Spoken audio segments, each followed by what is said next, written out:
Hey, aloha. Good afternoon, good evening, good morning, whatever the case may be.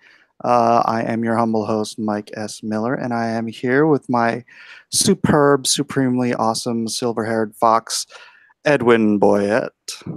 Aloha. And we dress the occasion for this is what we've dubbed the Aloha Chat. So Yeah, aloha. Suitably attired. Gentlemen so of leisure. yes.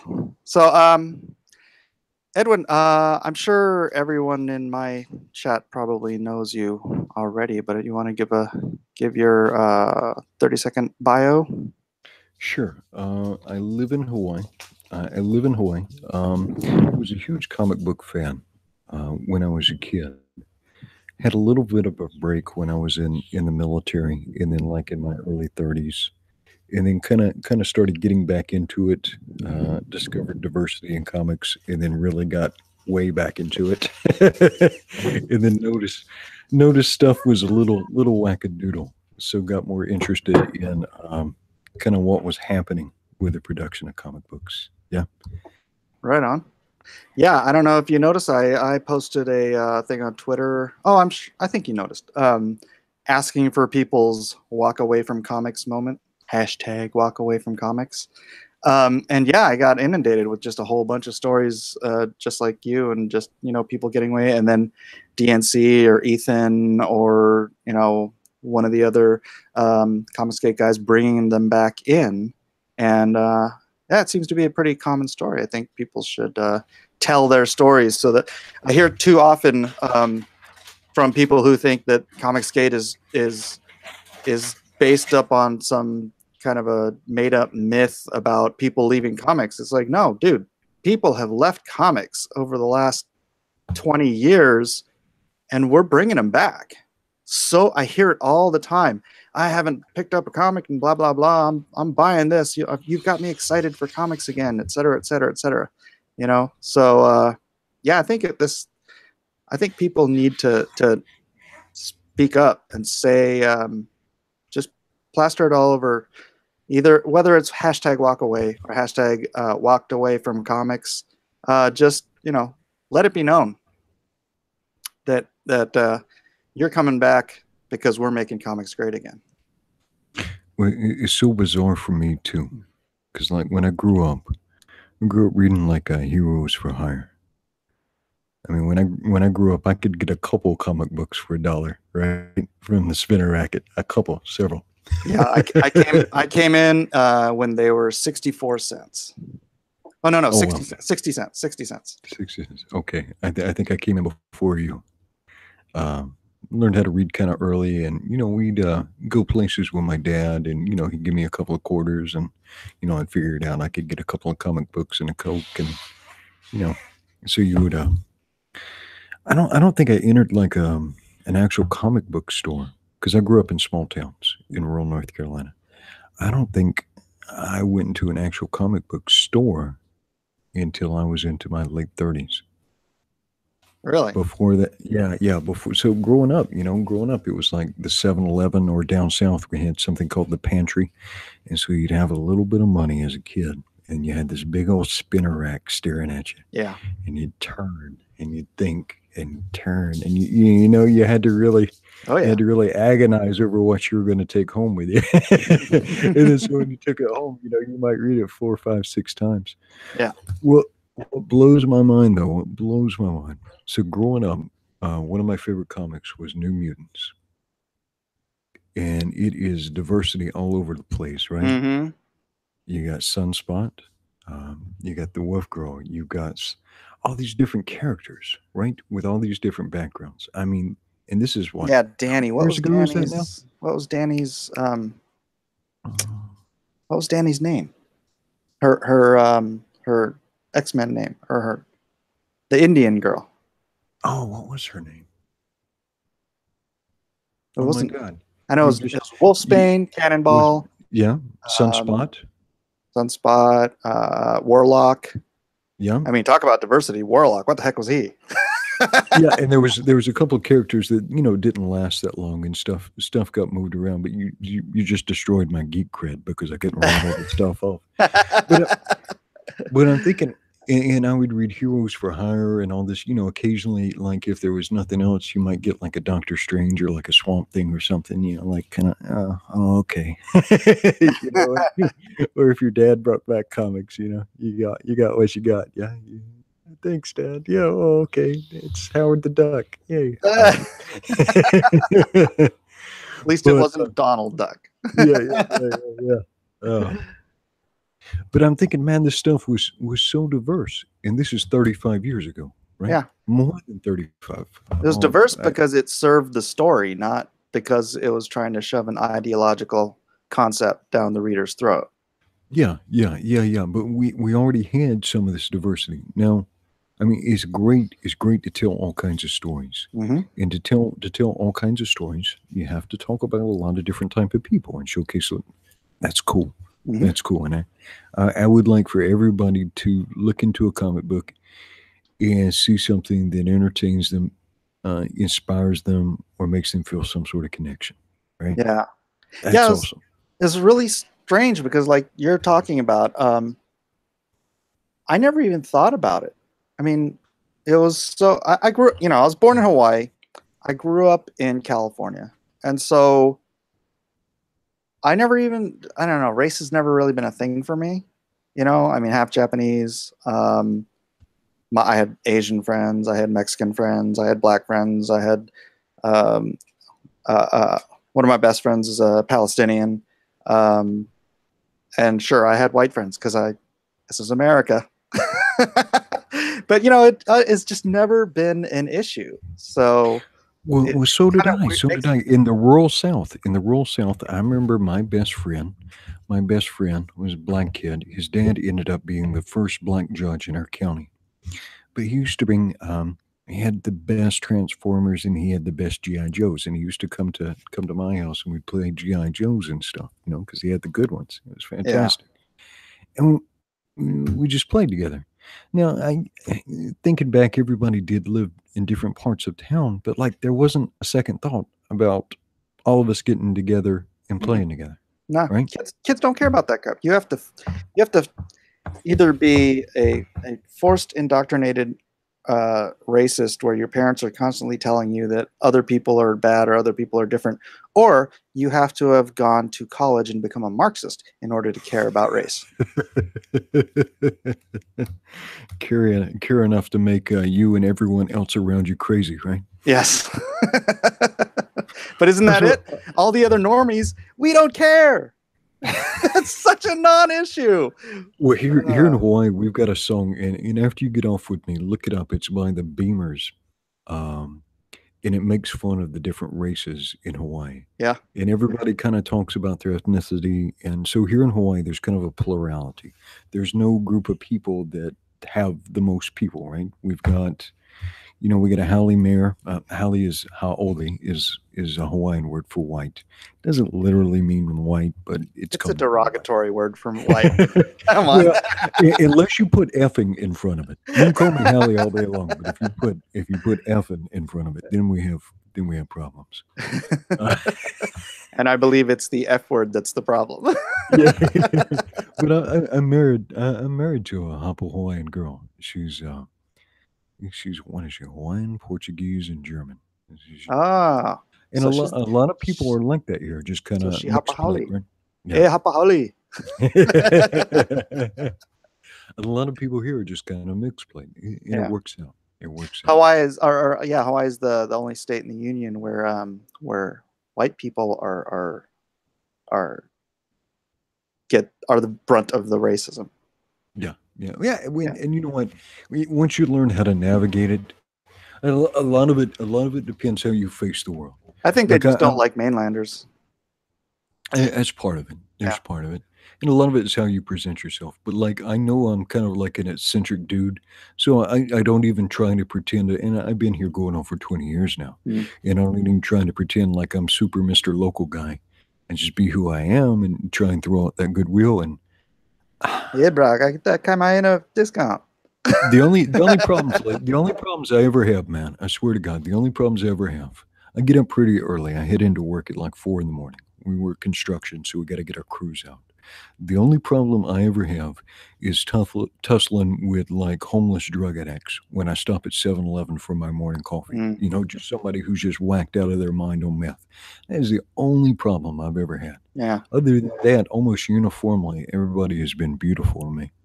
You know, my brother works construction on Oahu. Oh, You probably don't know him, but I'm going to throw his name out. It's Shogo Takahashi. Shogo Takahashi. Shogo Takahashi. Do you remember who he works for? I have no idea. That name sounds familiar. Does it? Yeah, yeah. Ask your brother who he works for. We might right. we might have bumped into each other. Well, what a small world, yeah. I don't talk that much.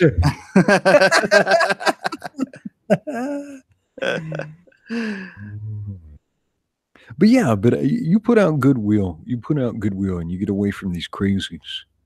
Most people will treat you decently. A lot of crazies. Well, yeah. No, there are some crazies. There are some crazies. My wife is a bit of I don't want to say she's a troll, but sometimes she's a bit of a troll.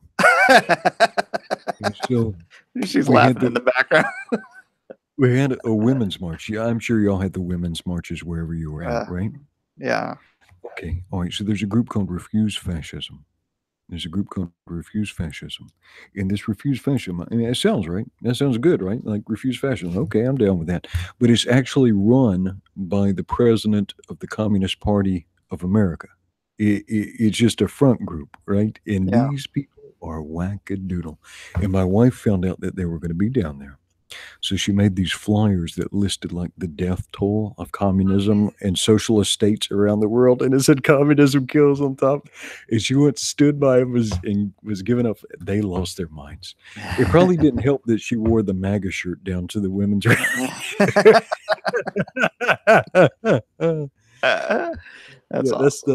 That's the Portuguese side coming out. It's a little okay. So it is. We can't say the word retarded anymore, okay? Because that's not politically correct. I do, because my son is technically retarded. It's the technical medical term. Medically, okay. And so I don't mean technically or medically. I mean just spiritually. My wife is a little bit retarded. So she's not afraid to go around these people up. I mean that in a good way. Of course. It's all love. It's all love. Feisty. Oh, okay. She says feisty is the appropriate word. All right. Okay, we'll go feisty.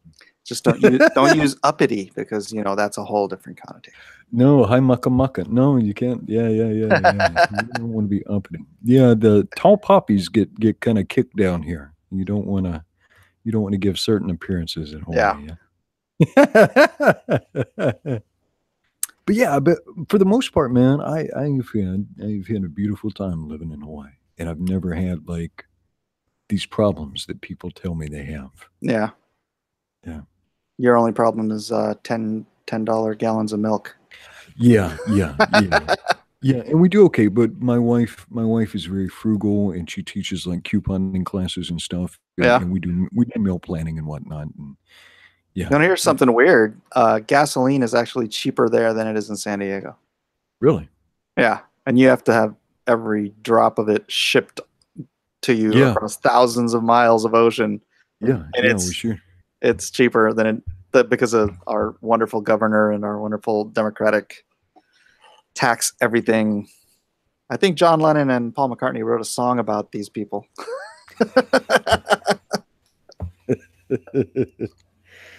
Oh man. Well, at least y'all are fixing the world for everybody, so that's awesome. Hey, that's the plan. That's the plan. Yeah. Speaking of fixing the world, how are you going to fix the comics world, Mr. Mike Miller? I'm going to build a universe of characters who,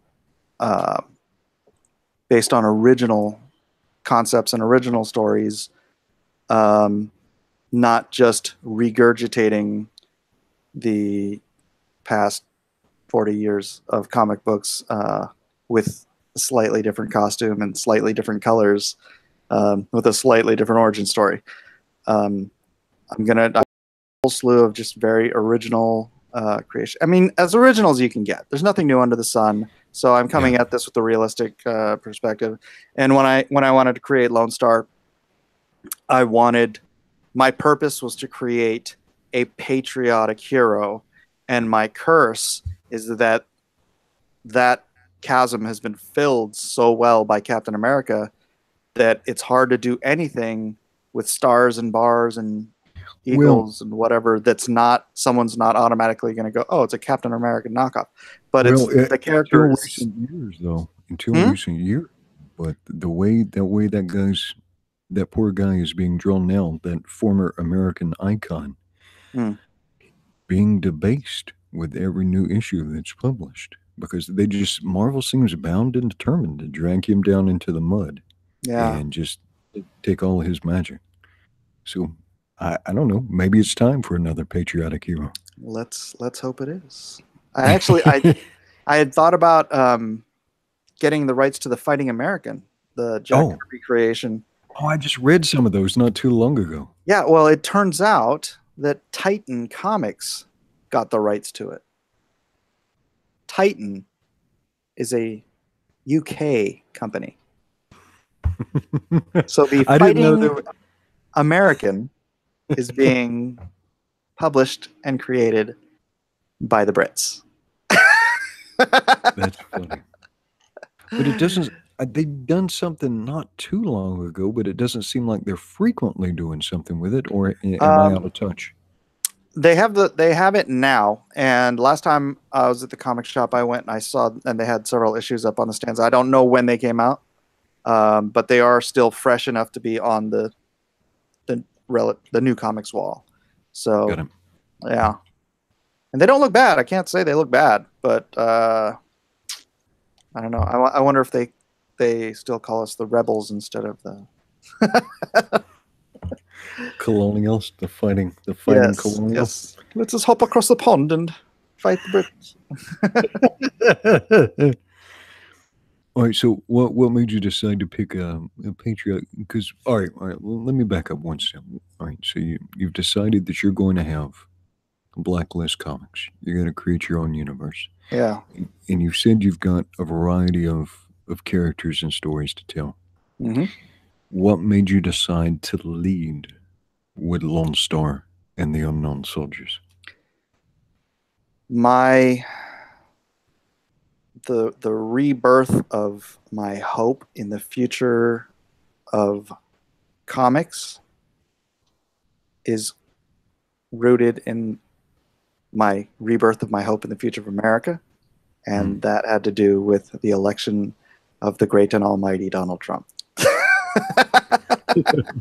I mean, it was literally like I was so filled with excitement and hope after he got elected. I was like, I feel like I can do something again, and it's gonna matter, and I got to do something. You know, obviously, a quarter century in comics, this is what my chosen field is. This is what I'm gonna do, and so I started laying the groundwork for unifying all the characters that I've created in the last 26, actually probably longer. You know, all my life I've created characters, but as a professional, I've kind of just created them and then sort of put them to the side, created IPs that I didn't even bother drawing characters for, because I'm just always thinking, always creating stories and whatnot. And so I have this big folder of IPs, and, you know, granted, not all of them. Like I have one called It's a Miserable Life, which is just about a dude in San Diego who has some trouble. So it's like, I'm not going to stick him in the... Yeah, we don't want to read about your brother-in-law. We don't want to read about your brother. And so... So I started taking these characters, like, for example, Captain America. See what you did to me? Lone Star himself is just part of the Unknown Soldiers. But the Unknown Soldiers was a separate entity. And then I had like a vampire trilogy story that I wanted to do. I had the whole 3 story. It was called Bloodborne, and this is how old it is. It was before the video game called Bloodborne even came out, right? So I created that. I based it around my niece, and she was like, anyways. So I took the Bloodborne concept and I merged it with the Unknown Soldiers, and then I pulled Lone Star out of the Unknown Soldiers to be sort of the standalone character, where the rest of the Unknown Soldiers just become sort of the backup team. So the story focuses around Lone Star, but inside that world. And so, yeah, like all the stuff I pulled from here, I threw that away, I kicked this character to the curb, and I just started cobbling together all of this stuff that I've had, and I'm like, this is my universe, and I'm going to give birth to it. And so I created this, and Grant, I've been thinking about this for a long time. This isn't my first comic book company even, but I've been thinking about how to successfully launch and run a comic book company for a long time. And so I sat down and I wrote out this 16 or 18 page white paper on the business of comic books and how to, be successful at this business that so many people tend to fail at. And oddly, one of the key components of my white paper was crowdfunding new titles. So to crowdfund a new title, that way, if you have the whole system in place, which I probably am not going to be able to do with Lone Star because I don't have the system in place yet, but down the line, when I crowdfund a title, this will be a special treat. Like, say I'm publishing 10 comics, they're all in stores and whatnot, I want to do a new comic. It will crowdfund first. It'll be a special treat for the fans who want to have that exclusive material, that first look stuff.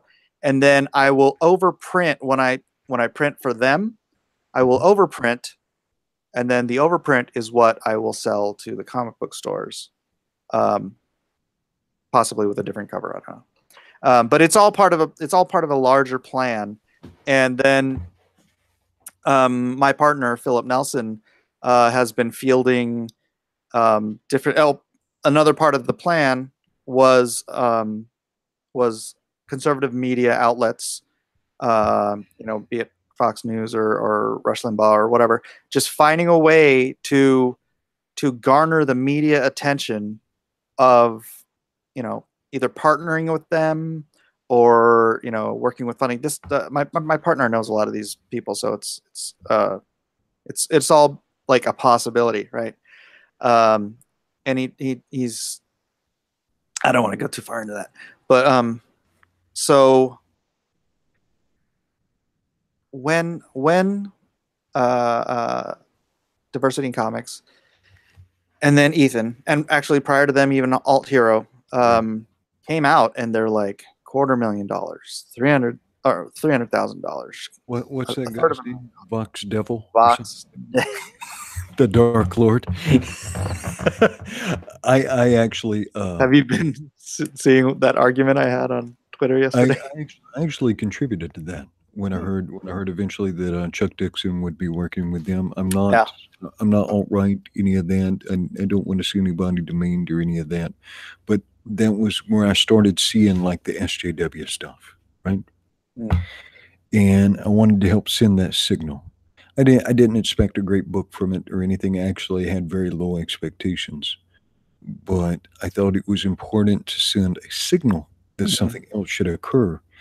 And maybe it helped, maybe it didn't, but there sure have been a lot of successful Kickstarted comic books now, and I think that number is going to grow exponentially. I think it's going to grow. And so seeing what Diversity Comics and Ethan were doing, I was like, we are our own media, right? I mean, we can do this. And I mean, obviously, it would help if I had someone with talking to 10 million people a day. Would be a little better, but I don't even know if you need 10 million, and I don't want to sidetrack you too much. As far as being successful, as far as just being able to keep it going, I've talked to a couple of writers. Have you met that umbrella guy yet? Just online. Just I mean, online. just Okay. like us. We had somebody ask us to take a look at their horror noir title. It's Mhm. called Case File Arkham. Kind of a cool concept. Sent me a copy, asked me to look at it, and we had him on, talk to him and his wife. His wife has started like this publishing company. And he said for him, for them, and for a lot of small writers, but he's more of a fiction writer too, though, they only need about 2,000 to 3,000 loyal fans, Mm. and they're pretty much set. Now, they don't have 5 kids to feed, and I don't think they live in San Diego. Yeah. So.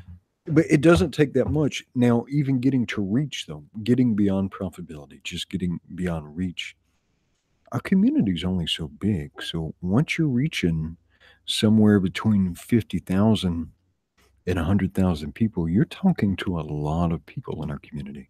I mean, that is a lot of people to be talking to. It is. And, you know, just that number is this whole thing becomes real. My whole plan.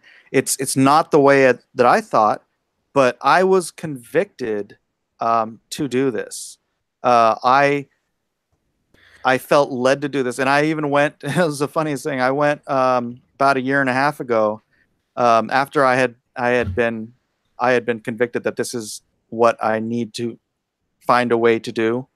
I walked up. There was, you know, a call to prayer after church, and I walked up to the front and I talked to the associate pastor, and you know, he's like, "Hey, what can I pray for you for?" He's like Australian, and I'm like, "I want to create a multimedia company that changes the paradigm of how the media treats things and pushes it from the left to the right." And he laughs at me. And then he prayed for me. But I'm like, this is what I've been, you know, I'm like world building here and trying to, because, you know, it starts in comics. But you know, there's Christian and right wing billionaires out there that are chomping on the bit to create content, good, excellent. I don't want to say necessarily right wing, but I mean, for lack of a better word, right? Well, Our here's the freaky worldview thing. content, basically. Here's the strange thing now. If you and I don't have a chance to read a whole lot of comic books. I'm like reading people's scripts and stuff now, and I've got like a small list of comic books I like to read now. And part of that is I don't want to give money to some of these guys. I just don't. I can't reconcile in my head. I can't.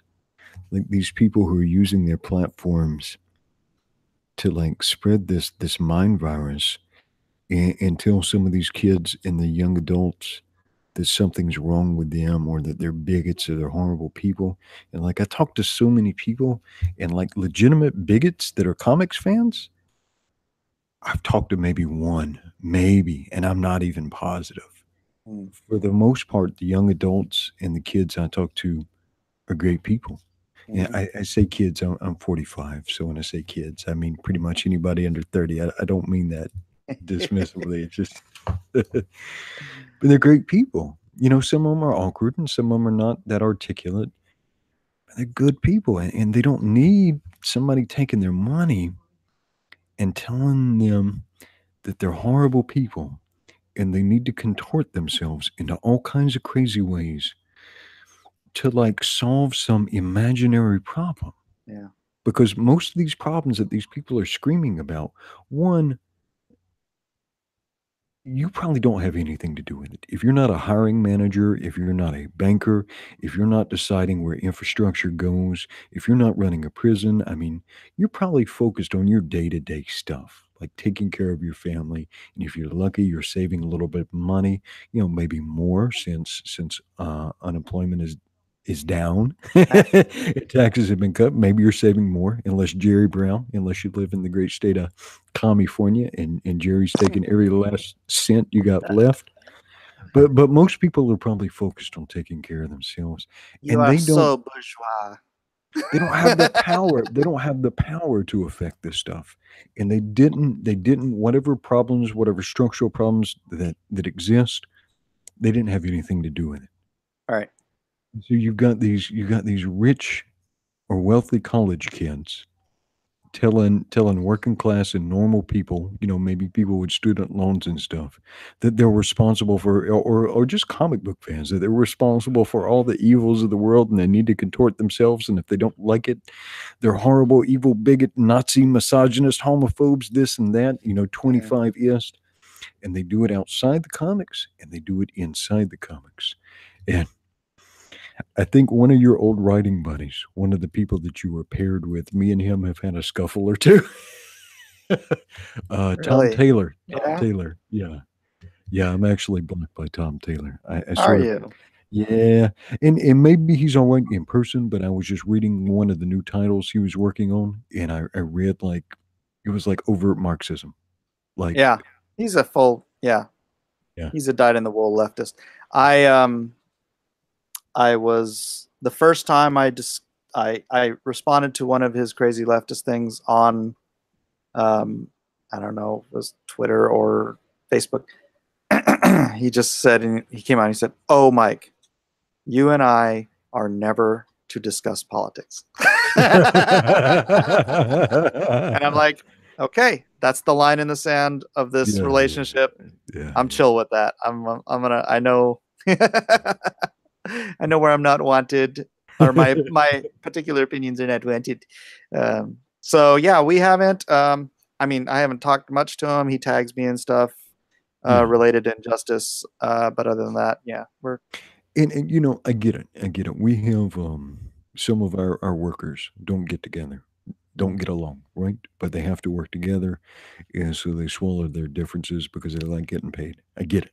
I get yeah. it. And you gotta, you know what? You got kids. If you got kids, you're faced with this dual dilemma because you have this immediate need to house and feed and provide healthcare for your family, right? Mhm. That's your immediate problem. But long term, because of the choices you make, what sort of world are you creating for them, or what sort of world are you leaving for them to step into? All right. Yeah, so it's Yeah. that. And sometimes those two things war against each other, right? Yeah. Yeah. Yeah. Sometimes you don't have the long term view, and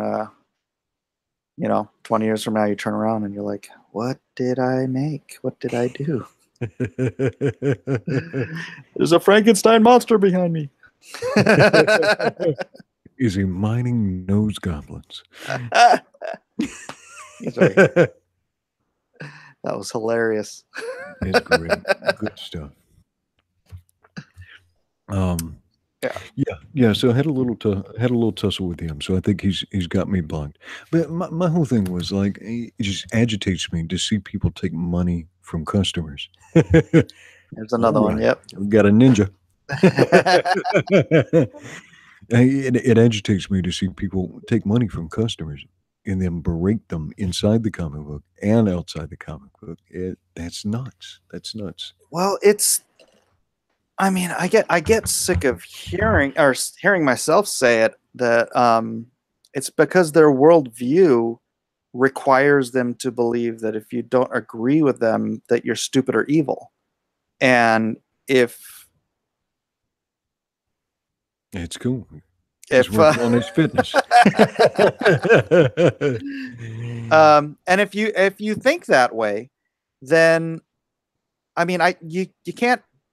I don't want to say you can't blame them, but the natural circumstance of the way you're going to think is that everyone should think this way, and therefore I'm going to just write this with all of these assumptions and presuppositions that I agree with, that I assume that every not evil and not stupid person already agrees with. So that's their worldview. They don't consider the opposite side solutions, because our solutions are either born of stupidity or they are nefarious. So Mm. that's it's the simplest way to boil it down. Why they're so oblivious to the fact that the half of the world thinks they're insane. Somebody was telling me like the Chinese have like a special word for like these, what is it, like baiju or something? They've invented a whole world to describe like the wackadoodle SJW American. There's actually, they Oh, invented a really? word for it. Yeah, yeah. That's rich. The funny thing is, because of their inability to have empathy and to stop and think about what they're doing and putting their egos aside, they've now created a market opportunity for people like you and Ethan and the Brightwisers, because they, insisted in foisting this stuff on people and treating people so terribly. Mm-hmm. And people see this. People want authentic stuff. I mean, they want stuff that reaches them at some level and evokes something magic, right? Yeah, sometimes a comic book is just a snack. It's just simple entertainment. But whatever people are getting served up now, most of it, they don't like it. Yeah. 90% of what people are being served up now, they hate. It's Or they just feel sitting on the manipulated racks. by, or they feel like some of these publishing houses are just trying to scalp them. Like with the kerfuffle over the Batman thing, right? That's funny how mad that made people. Like, because they were promised one thing, even by the writer, I think, and then they didn't deliver. And you bring somebody in for I didn't even follow it. Fill us all in. Do the spoilers. Well, well, Batman was supposed to get married, right? Yeah. There was supposed to be a wedding. That was the big, and I think even the way the marketing went, everybody thought there was going to be a wedding. And then, if I'm not mistaken, and somebody correct me if I'm wrong, I should open up chat so I can at least say hi. Yeah. I want to say that Tom King went on a talk show, right? And so this is not just package marketing, but went on a talk show and said there will be a wedding. So everybody had bought into this premise, spent all this money on all these different issues, and then there's no delivery. Could you, if they had tried a little bit harder, could they come up with a dumber plan? Like if they had hired some experts and got some consultants in there, could they have come up with a worse plan? Yeah. Well, I don't work for them anymore. And I don't want you to throw shade on anybody. That's not what I'm trying to get. That's not what I'm trying to get. But the thing is, there's good people at DC. I'm sure. Yeah, there is. And I would actually like to name some of them, but it's probably a horrible thing. It probably gets them all sorts of reprisals if one of us says something nice about some of the people working there. You know, what's funny is one of the highest up guys at DC. I'm friends with his wife on Facebook, and she likes everything I ever post politically or religiously. It's like, where's the disconnect at? Where's the disconnect? I don't know, man. I don't know. I wish I did. The funny thing is, I remember reading an article, and I think it was this was by the leader of Marvel at the time, or the head editor-in-chief, is that what they call? Yeah. Axel Alonso. And they were talking about some of the changes they were making. No, he was like the CEO or something. I don't remember what it was. It was either him they asked or it was Brevoort they asked about some of the changes, to reflect the diversity and stuff. And so somebody asked him, okay, well, what's the demographics of your consumers? We have no idea.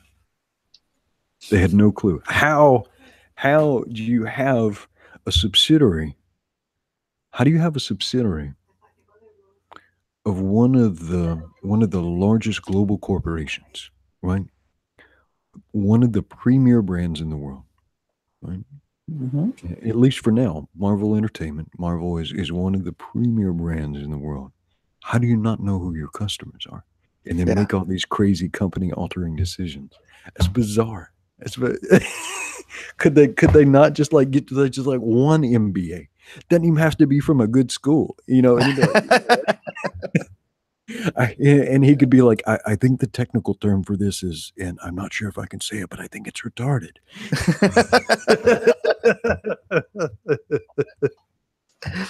You can say whatever you want, buddy. It's just between you and me. We do have 50 few Now, viewers right now. oh, that's good. Now there's this huge opportunity for you now, right? Because people want something authentic. So how are you going to give them something authentic? I'm gonna write a good story and draw a good book, and it's gonna be like, you know, like I said before, it's gonna be unique. It's not gonna be just rehashed stuff. And you know, I was given the, you know, I'll kind of give a elevator pitch for it. I do it all. I've done it several times, but so his history does begin in World War II. So he does have that similarity with Captain America, but he was killed. He was he was mortally wounded. Okay. He was a Navy fighter pilot. This because it was before the Air Force was formed, and was tasked along with his squadron, along with his best friend, with taking down the Übermensch of Germany, who was the, you know, the German Superman who helped to conquer Europe. See, in my story, I actually have an altered history of World War II, but because the Iron Cross and Lone Star were written out of history by the powers that be in order basically to give to make it sound like it wasn't just some battle of superheroes or whatever. So it was rewritten to what we know today. Okay. Right. And then he was, because he was mortally wounded, he was brought into a program where they were testing a certain substance on people who were about to die. And if they died, they died. And if they didn't, they were given heightened powers. And so his powers are the set. I don't want to give away everything, but okay. One of the key ones is that he senses fear like a predator does. But okay, I stay there for a minute. Okay. So he senses fear, and so when you see that, how does he sense fear? Is it a tingle? Is it a burning? Is it a pressure? How does he sense fear? How does he perceive that fear? You know, if I was going to go with like biology, it would probably be more along the lines of a scent. Like a scent, okay. Yeah. Like, you know, because animals will give off certain pheromones and whatnot when they're frightened. So if I was going to go with that, probably going to be something like that. But actually, that's a good question because I haven't nailed that down. But I'll probably go with some, because that way it also gives him directionality. And that's how he, yeah, okay, I'll say that.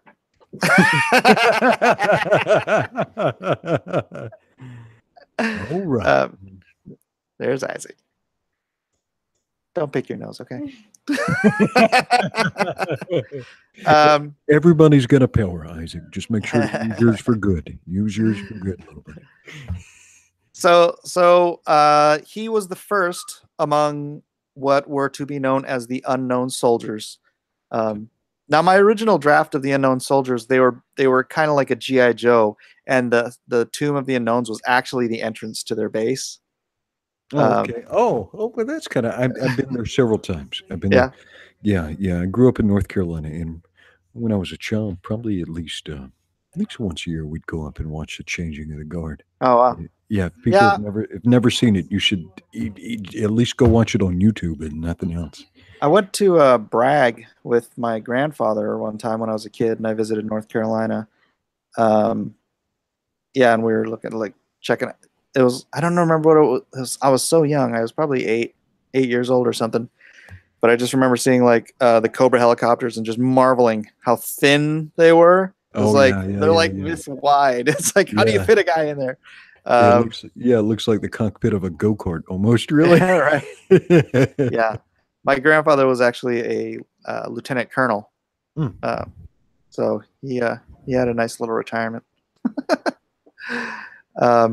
But anyways, so tangential. I know. I just run off on these tangents. So originally you were thinking of this about kind of like G.I. Joe. And do you subscribe to like Larry Hama's theory that G.I. Joe is like the comics are like a power fantasy, right? Superhero comics are like a power fantasy.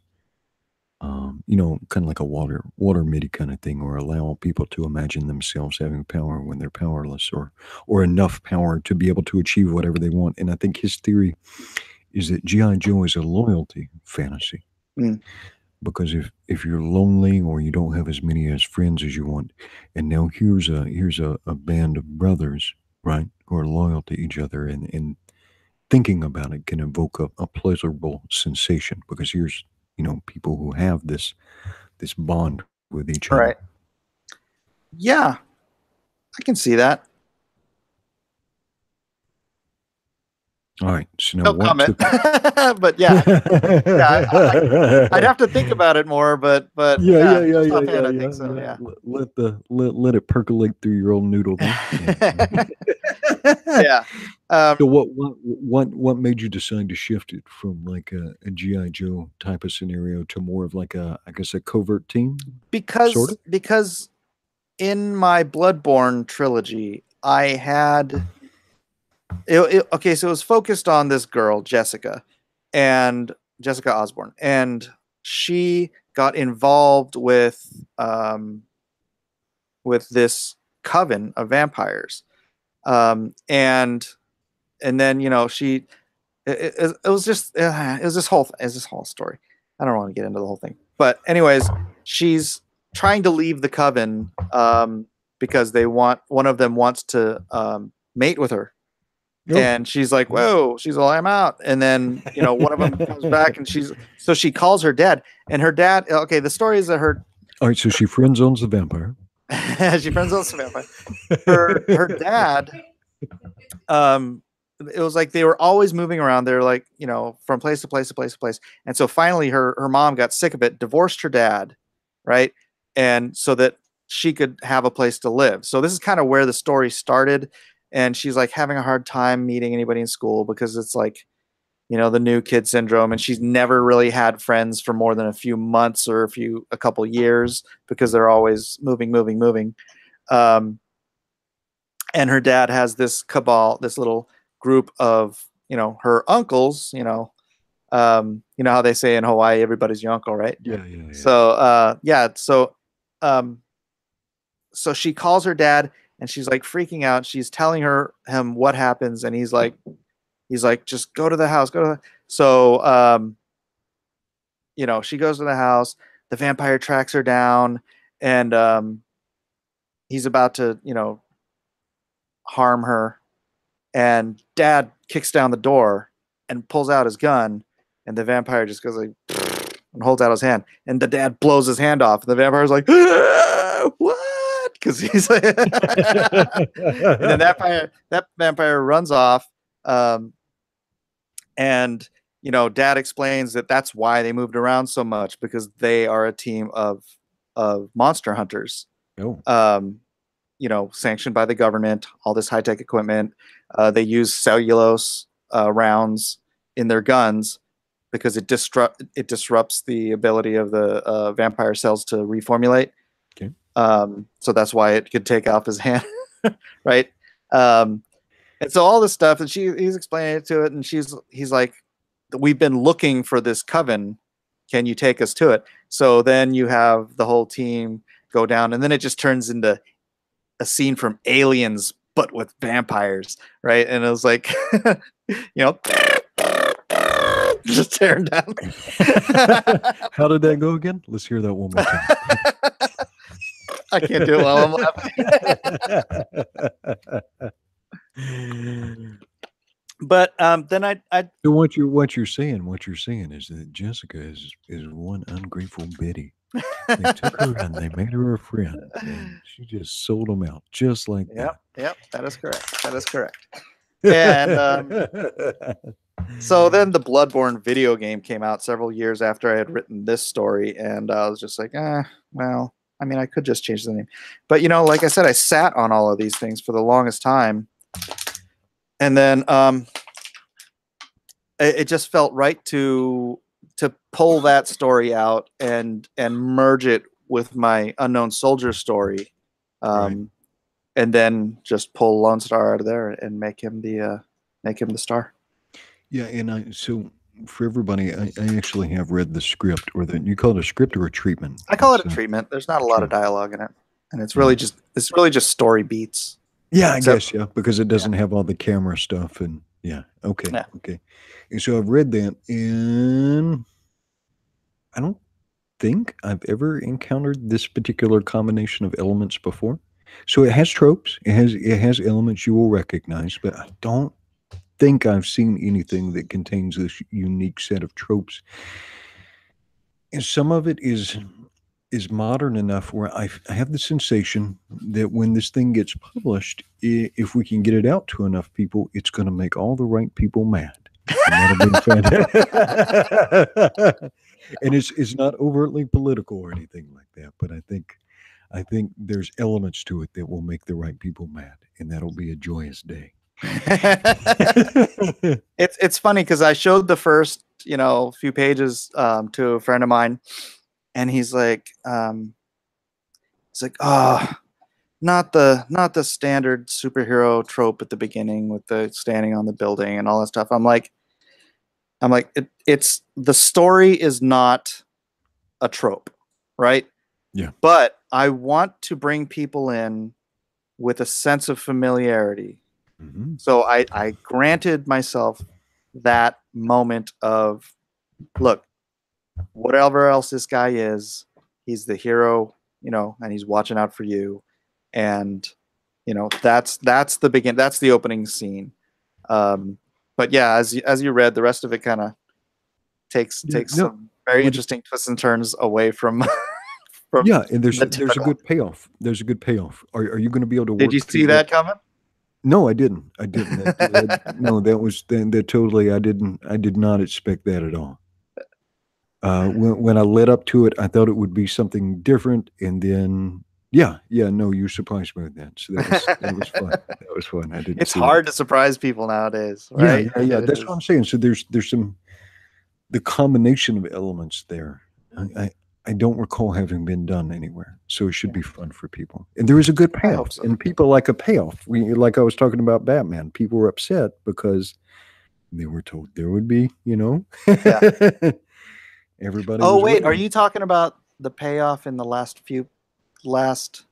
Well, I guess there's two. There's two. There's two. Yeah, and both are good. Both are good. The most visceral one probably happens right there. With the interaction between the Lone Star and your main antagonist. Yeah, Svarog. Yeah. So can I say who you had review? You had reviewed the script or the treatment? Sure. Yeah, can I share that? So you had Chuck Dixon. You had Chuck Dixon review it. What did he think of it? Did he read it all the way through? He did. I actually, and I know I can write. I've been writing a long time, but I was thinking, you know what, maybe I need somebody with a little more gravitas behind their name as a writer to help me with this. Sure. And so I tapped Chuck, and he said he was down to do it. And so I sent him a little bit of a plot, and I was like, waiting for him. He's busy. He's writing a whole bunch of stuff. And so I sat down and I hammered out the rest of it. And then I sent it to him, and he read it, and he got back to me. He's all, what do you need me for?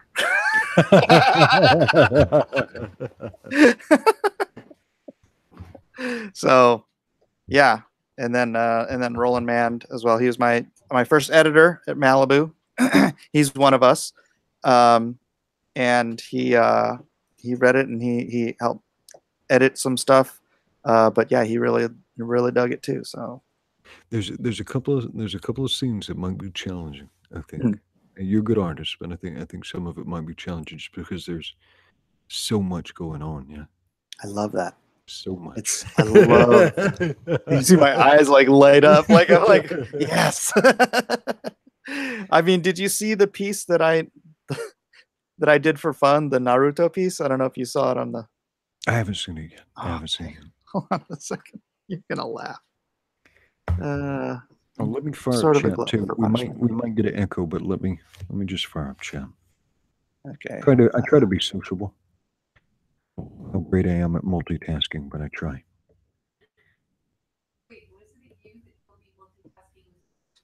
Here we go. Here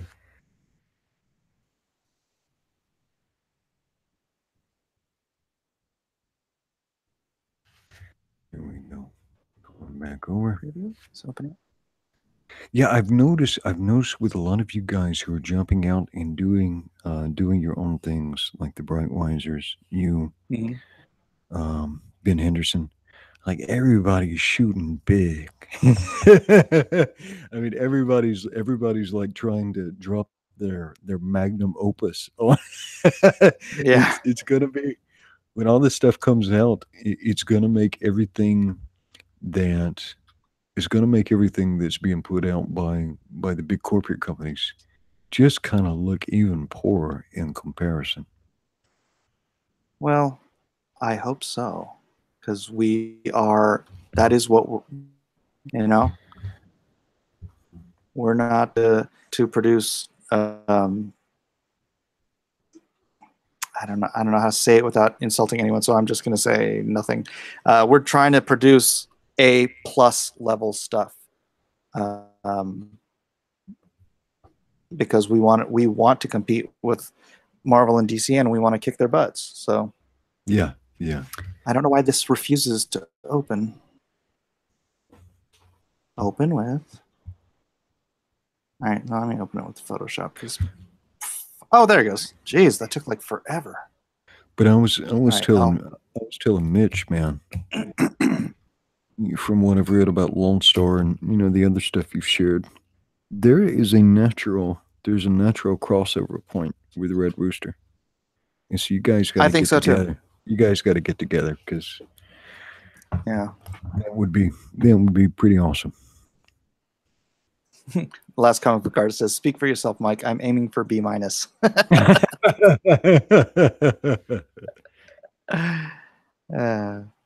Yeah. No, so well, now, Mitch, I'm Asian. We always aim for A+.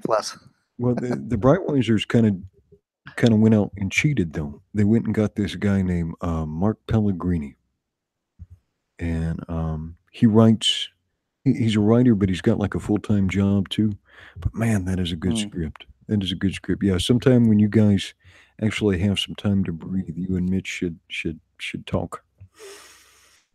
Yeah, I think so. All right, can you see it? Can you see it now? Hang on. See it now? Let me go back to. Oh wow. Yeah. So that is, if I can remember correctly, 128 or 138 separate Narutos battling the Akatsuki, which are, I don't know if you watch Naruto at all, but they're the team of bad guys that plague Naruto Shippuden. So yeah, I had a little, and I did this for fun. Okay, so this is what one of the scenes in the comic book looked like to me. Yeah. Yeah, I know what scene you're talking about. They weren't, obviously, they all weren't Naruto. I think maybe at most only half of them were Naruto. But yeah. But they were wearing a lot of black.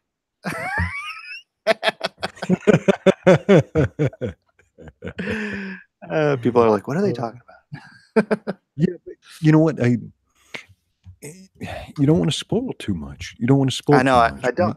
Right? So you understand how I stumble over my words every time somebody asks me to give the elevator pitch now, right? Because I'm like, gotta work on that. Gotta work on it. Let me put some thought to that. Let me put some thought. Because one thing you gotta hit with Lone Star is duty, right? Duty, and not like in your diaper, but duty. DUTY. Yes. Responsibility.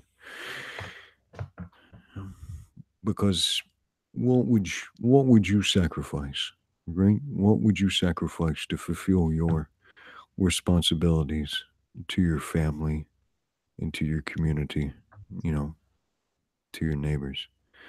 What would you sacrifice to fulfill your responsibilities and your obligations to your country, even in the middle of a war? And you might say, well, it's a chance to save your life. But is it?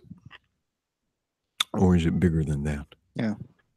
because there seems to be, at least in the Lone Star character, there seems to be a prevalent moral imperative to seek out and do the right thing, regardless of the inconvenience, the personal cost, whether it be time or relationships or whatever. There is this, powerful imperative in the character. Yeah. Couldn't have said it better myself. Yeah. So yeah, there's a way to do that. There's a way to do that. But it's a neat power set. It's a neat power set. And I kind of, so this is like my sweet spot for like dudes. Like my favorite heroes were always somewhere between like Daredevil to Captain America. Maybe slightly up into something that is just almost like the pinnacle of man, but under absolutely perfect conditions. And like I didn't love Superman, but I loved Daredevil and Captain America and Batman, because you always thought, hey, if I worked hard enough, maybe if I do enough push-ups and learn some karate, I could be that dude. Yeah, right. There's a humanity to him, and that's why I'm not overpowering Lone Star. I mean, he's really strong. He is super strong, but not much stronger than a human being can get. Right. You know what I mean? He's not like, he can't lift bench press planets. Yeah. But he is more than human, so he does have that extra strength at the upper ends of the human scale. So there it is. Mike would want me to color Lone Star cover someday because his art is so much. Oh, think Mike would. Kyle's asking to color a Lone Star cover. Sure. Yeah. That's what I keep saying. We've got in the Comicsgate Alliance, or whatever you want to call. That's appropriate. This expanded group of independent creators, right? I made a very good argument for using the word alliance today, based on the allies, because that's what it was. You have people of different minds, of different ethnicities, of different locations, of different skin color, whatever. What we have in common is a desire that is defined by what Comicsgate is, right? And the willingness to say such, right?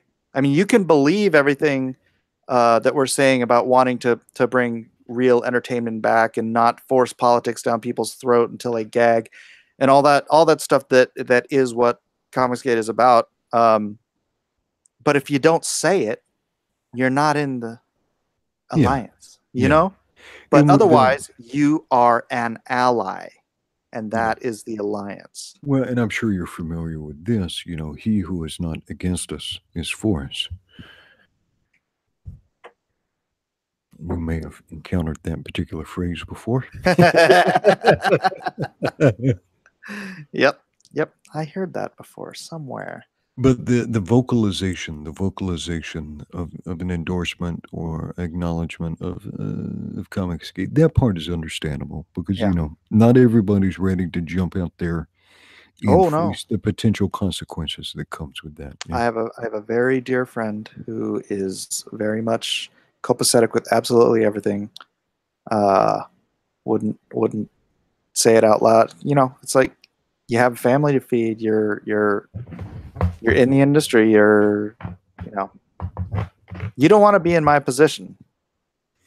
Yeah, we've seen dudes get punished, right, for just accepting like a nice compliment or a retweet, and that is bizarre. That is why would you want these people to have any sort of authority over any business or society, right? Yeah, because they're going to.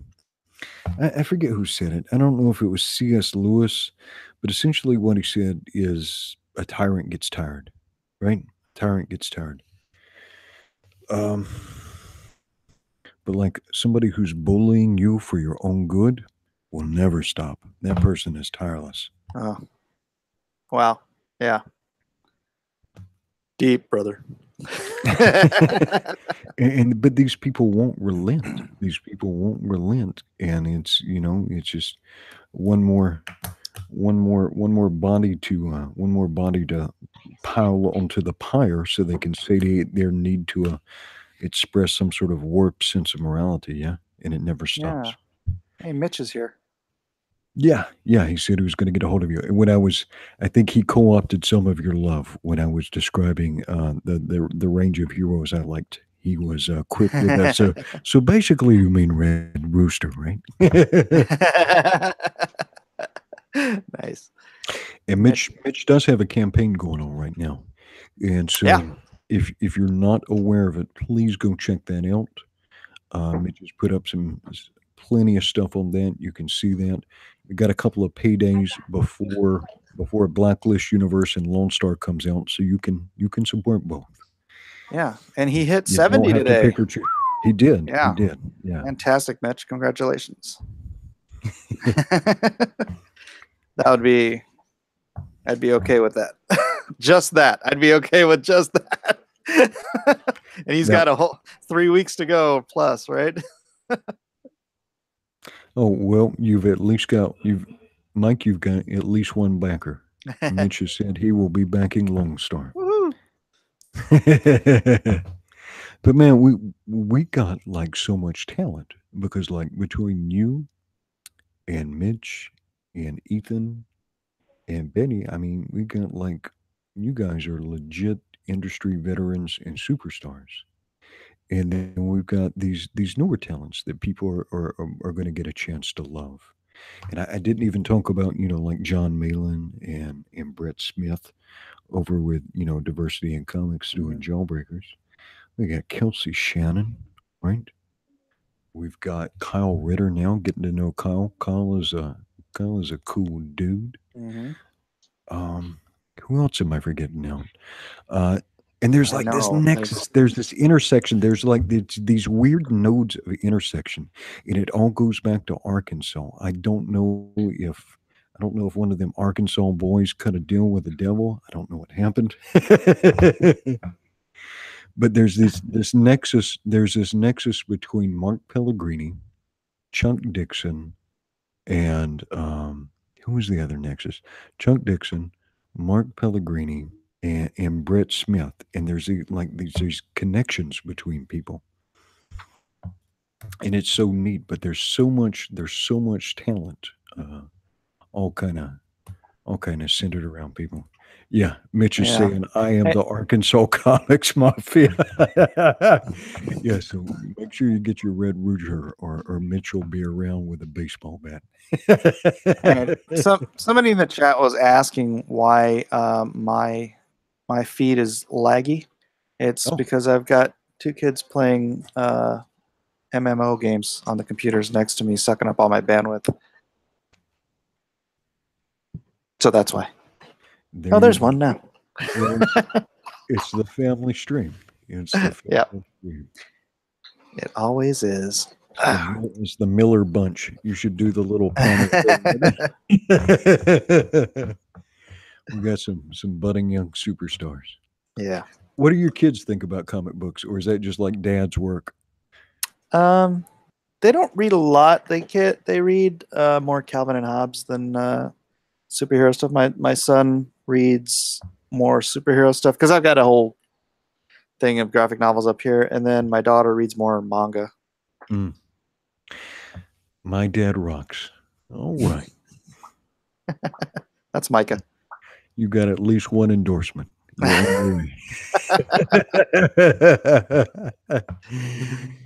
He'll use his allowance to pay for my book. You're gonna chip in, buying big. Yeah.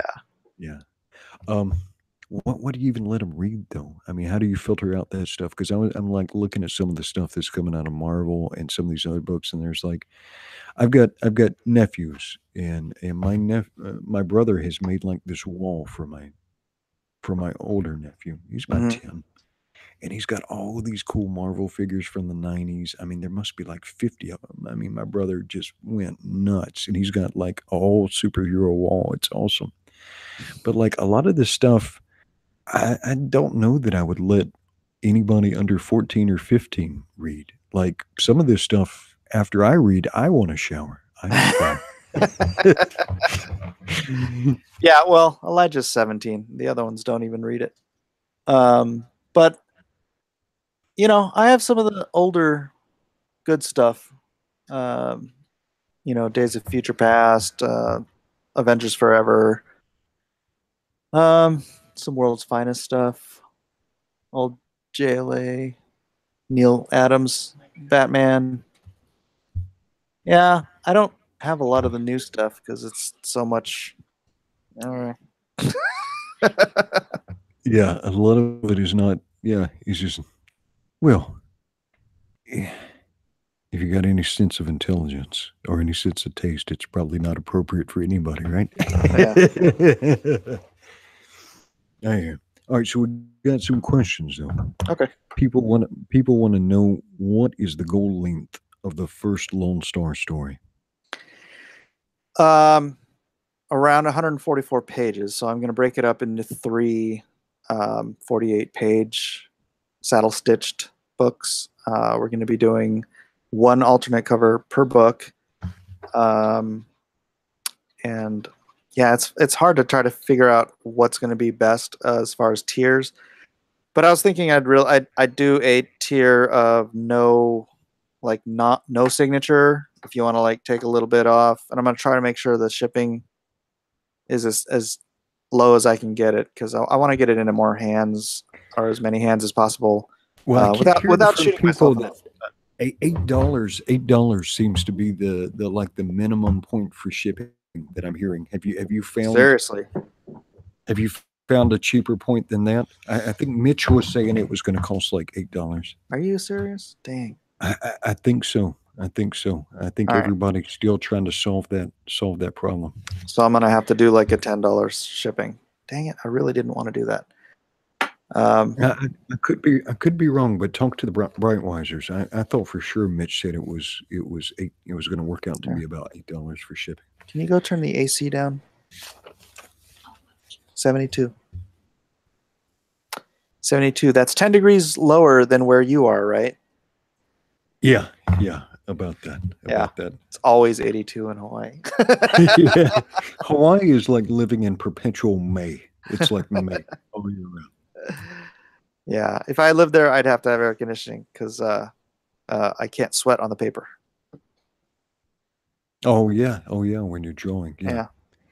So when you do Lone Star, are you going to draw all that on paper, or are you going to do any of that digitally? Well, I mean, I know you do your pencil work and then you transfer it and then you finish up digitally, but well, I was doing that on certain stuff, but yeah, the page by page stuff on Lone Star, I'll just be going straight to paper and doing it all the old fashioned way. Aloha, Ernest. aloha, brother. Well, something you can think about then. Something you can think about is offering pages of those pages of the comic for sale, because there might be people who want to. There might be some tier where you could sell those pages. Yeah. I'm not a big fan of selling my original art. Really, you want to keep it? I mean, that's you see all those FedEx boxes. Yeah, hang on. Let me flip back over. I was looking at the chat. Yeah. Yeah, that's all art. That's all your original art you've kept? Yeah. Nice. And I'm selling some of the older stuff and a few pages of Injustice in those mystery packs on my website. But yeah, in general, I'm not a fan of selling my originals. So I'm greedy. Plus, we were looking at the Cyberfrog today, and it's like, yeah, he sold like 14 pages or something, which is, it's $14,000, but in the grand scheme of what he's sold, it's negligible. So I would probably end up selling a handful of, if that, and then what I have is like not the whole issue because a few pages are missing. You know what I mean? Yeah. So let's go back. Let's go back to the elevator pitch. Okay. All right. So the year is 1943, 1944. It's in the treatment, man. You didn't read it? I can pull it back up. I'm 45, so you're about right. Yeah, you're about right. Something like that. Here, let me where is the thing that I was doing? See if people can hear this. And granted, this is a cold read. Oh wait.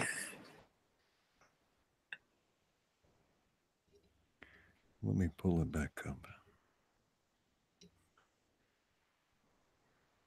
Yeah, I had marked up a copy, and I had probably marked it up so extensively that my wife probably thought it was some of my crazy scribblings. Here we go. Could you guys hear that? Oh. No? Oh, okay. That's interesting. Okay, 1941. 1941. There we go. Are you keeping the name? No. I'm just gonna. It was intended to be my grandfather's name, Robert Miller. Yeah. But then that's too on the nose, and so I Yeah. changed it to Robert Mueller, and then you know what happened with that name. So I'm just gonna go back to Robert Miller.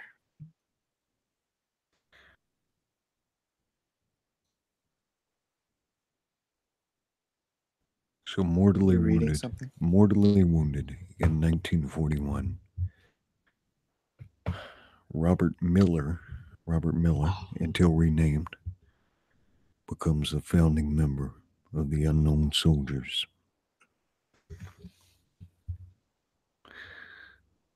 Are you just gonna work that out right on screen? Huh? Suffering from mortal wounds, Robert Miller is offered an opportunity by his government to save his life and become something more. More than human. More than human.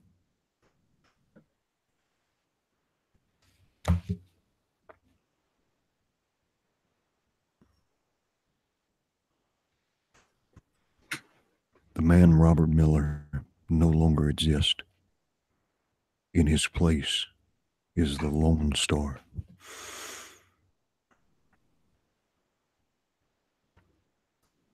He becomes the founding member of the Unknown Soldiers. A covert group, would it be covert group or a special action team? Covert special action team. Yeah. I call it like a black operations group. It's like super deep cover. Like I'm trying to remember. I think I had it started by Teddy Roosevelt. Oh, that's kind of cool. Yeah, like way back. Because gosh, how do I say this without giving it away? All right, the leader of the thing is Dr. Livingston, which is, Dr. Livingston, I presume. I presume. Yeah. That's the actual guy, and I modeled him after it. I don't know. You probably don't know what Dr. Livingston looks like, but oh, you haven't seen the pages. No. You've only seen like the first 10, huh? Like everybody else. Yeah. I could show you all 20 of them. You know what? I could send you the Dropbox link on Twitter if you want to flip through it. But not for your public conception. Yes, absolutely. But it's a covert special action team tasked with dealing with what? Coping, ending, preventing, fighting, controlling, containing, containing, contesting, ending, stopping, contrasting, conflicting. But taking the fight to these world-ending threats that the normal forces of the United States, the law enforcement, the conventional military could never dream of coping with. You just got to rephrase that. That'll work. Yeah. And so Lone Star, so he would be, well, he's right at 100 years old now then.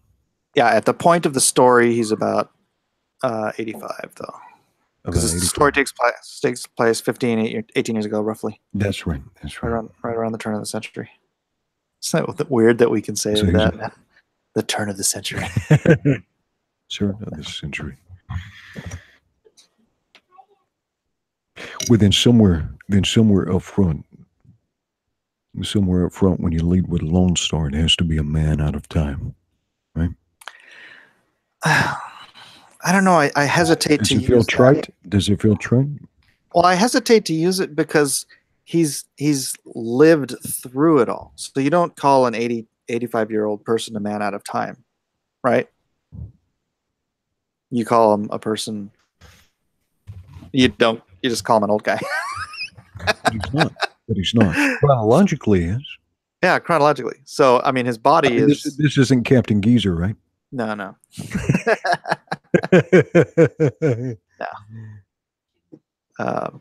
You better get off my phone with your... He's more like Clint Eastwood in Gran Turismo. Yeah. You stole my car.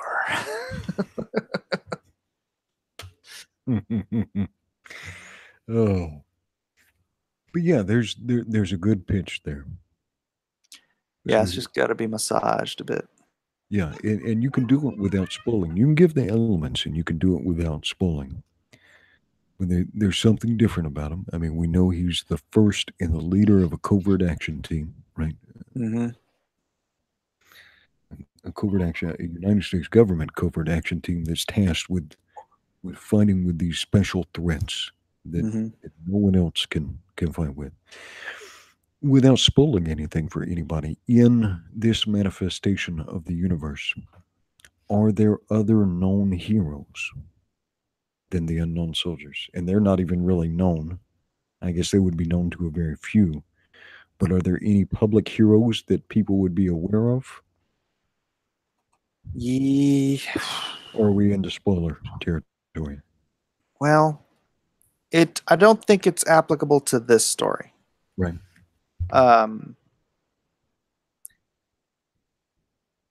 Yeah, and there's something in this story that leads to the next. Okay. The next property. Okay. Do you remember the scene where Scout has to jump to Colorado and then someone falls out of the? Yeah. That's important. Okay. Got it. To something else. And just so we're not oblique, and sometimes it's challenging to talk around stuff without giving stuff away. So you got the unknown heroes, right? And so essentially, and I'm sure you've heard this pitch from Mike, each one of the unknown heroes was a soldier, a sailor, a Marine, a member of the Air Force that was fighting in one of our country's conflicts, right? Mm-hmm. And was mortally wounded and was given the choice, right? It wasn't, none of them it was thrust upon, right? Now you can argue, can you really make consent when you're in that place? But right. Yeah. But they're essentially all double volunteers, right? Yeah. Essentially, yeah. Yeah. And so our nation's heroes, fallen heroes, fallen heroes, mortally wounded in these conflicts, are given a choice to be exposed to a particular procedure, I guess is the easiest way to say it, right? Yeah. Yeah. And this procedure leaves them being much more than human. And I don't think this is covered in the book. Is there anybody who was exposed to the procedure who didn't join the Lone Stars or who went out on their own? Or is that a spoiler for It would be a spoiler for a future Lone Star series. Well, that's a giveaway then, isn't it? Yeah, there is. Well, good. Let's get it made. Let's get it made so everybody can see this. So, sorry for dancing around this stuff. Sorry for dancing around. There's easier ways to explain this stuff. Hey, you know, if it wasn't, if there weren't the things in the story that, I mean, no one who has read it saw coming, then, you know, it would be much easier. But it's like I said, it's not trite, and it's not what anyone's going to expect. Even if you go in there saying, "Oh, it's a Captain America knockoff," then you are going to be like the most wrong person to whoever picked up a comic book. You know? Yeah. Only similar to Captain America in the sense that unique sense of duty to his country and his fellow American, right? Yeah, I would say that morally and not personality wise, but characteristically, he has that classic Americana, patriotic. You know, he's the super patriot we all, I don't know, wish we could be, I guess. But he seems to be so. Lone Star seems to be a little bit more of a self-deprecating Southerner kind of, or Texan. Texans are not quite Southerners. I mean, he's got a better sense of humor than Steve Rogers does. He's got a different tone. He's got a different tone than Steve. Yeah, he's equally powerful love for his country, and Americans, but he's not Steve. No, he's not Steve Rogers. Yeah. If I had to say, I'd model. I'm trying to model his speech pattern, at least, more off of a Chris Pratt. Oh, okay. And not like an Andy Dwyer, but you know, like you know, he's got the swagger, but he's got the smart alecky. You know, he's not Deadpool for crying out loud, but you know, he knows how to crack the appropriate joke and stuff. So yeah. But see, I could see him though still delivering like an all shucks line type of. That's why I say man out of time, because he's lived through it. He's lived through it, but he's of his generation still. Yes, right. Yes, his formative years were not maligned by university.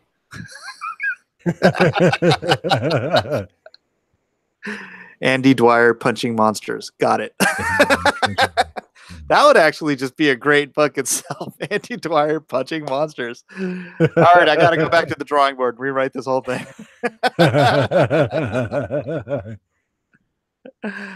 Oh man. Yeah. So yeah, but we're gonna work on the elevator pitch more. But I'm going to help you make a promo. So I think after we hang up, I'm gonna try and record some stuff. Right on. Try and get that down, because you got your launch coming up here right quick. Yeah. Yeah. Gonna launch Saturday. I don't know. I'll look into it. Possibly even Friday night, because you know, I don't want to work on Sundays, but I'll make the exception to promote this, because there's no other time for me to do it. And I was saying, someone was saying that, you know, hey, you guys are like need to coordinate and whatnot. And I'm like, I postponed the launch of this and I don't want to make this sound like I'm you know, throwing Mitch under the bus or anything. I didn't know what Mitch's plans were. But I was postponing this launch until Ethan was done with Cyberfrog, and then Mitch came out with his, and I'm like, okay, so I'll push it back again. But I can't be the guy that just keeps doing that, right? Yeah. At some point, I gotta pull the trigger, and I think, you know, giving Mitch 2 weeks, I'll be in the middle of his lull, because, you know, this is how it goes. You know, the last couple days are big. First couple days are big. In between, you're just getting what you can. And San Diego Comic-Con is next week, and I'm going to be just so slammed, so I can't do it the following weekend. And I need to get this thing started. So Saturday or I don't know if late Friday night is a good idea. Probably not. So maybe I'll just try to get, maybe I'll get up early on Saturday and launch it to the moon. Well, it would be good, you know, the day you launch it, it would be good if you could do shows with people and talk about it and answer questions. Sure. Yeah, I mean, I will hope that Ethan is off that day because or available that day because he's the 600-pound gorilla, right? Yeah. In triple X shirt. Sorry, I had to do a Cecil. Yeah. He's put in a lot of work though. You know, he did when he started. You know, he didn't have a whole lot of viewers. Sure. He was doing like intensive stuff, like drawing tutorials and stuff, and he worked and worked and worked, and there's no shortcuts. No. The only shortcuts is maybe if you have some good friends, you can benefit from people's knowledge. But you still got to do your own work. Yeah. Yeah. And at the end of the day, you can have.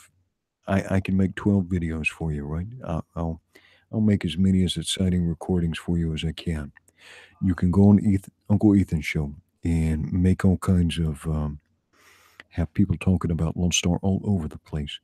But you gotta draw them pages, and you gotta get it colored, gotta get it put together, gotta get it delivered. You've got to do that work, and nobody can do that for you. Yep, absolutely. And it's funny because before this avenue opened itself, like I said, I had been looking at crowdfunding.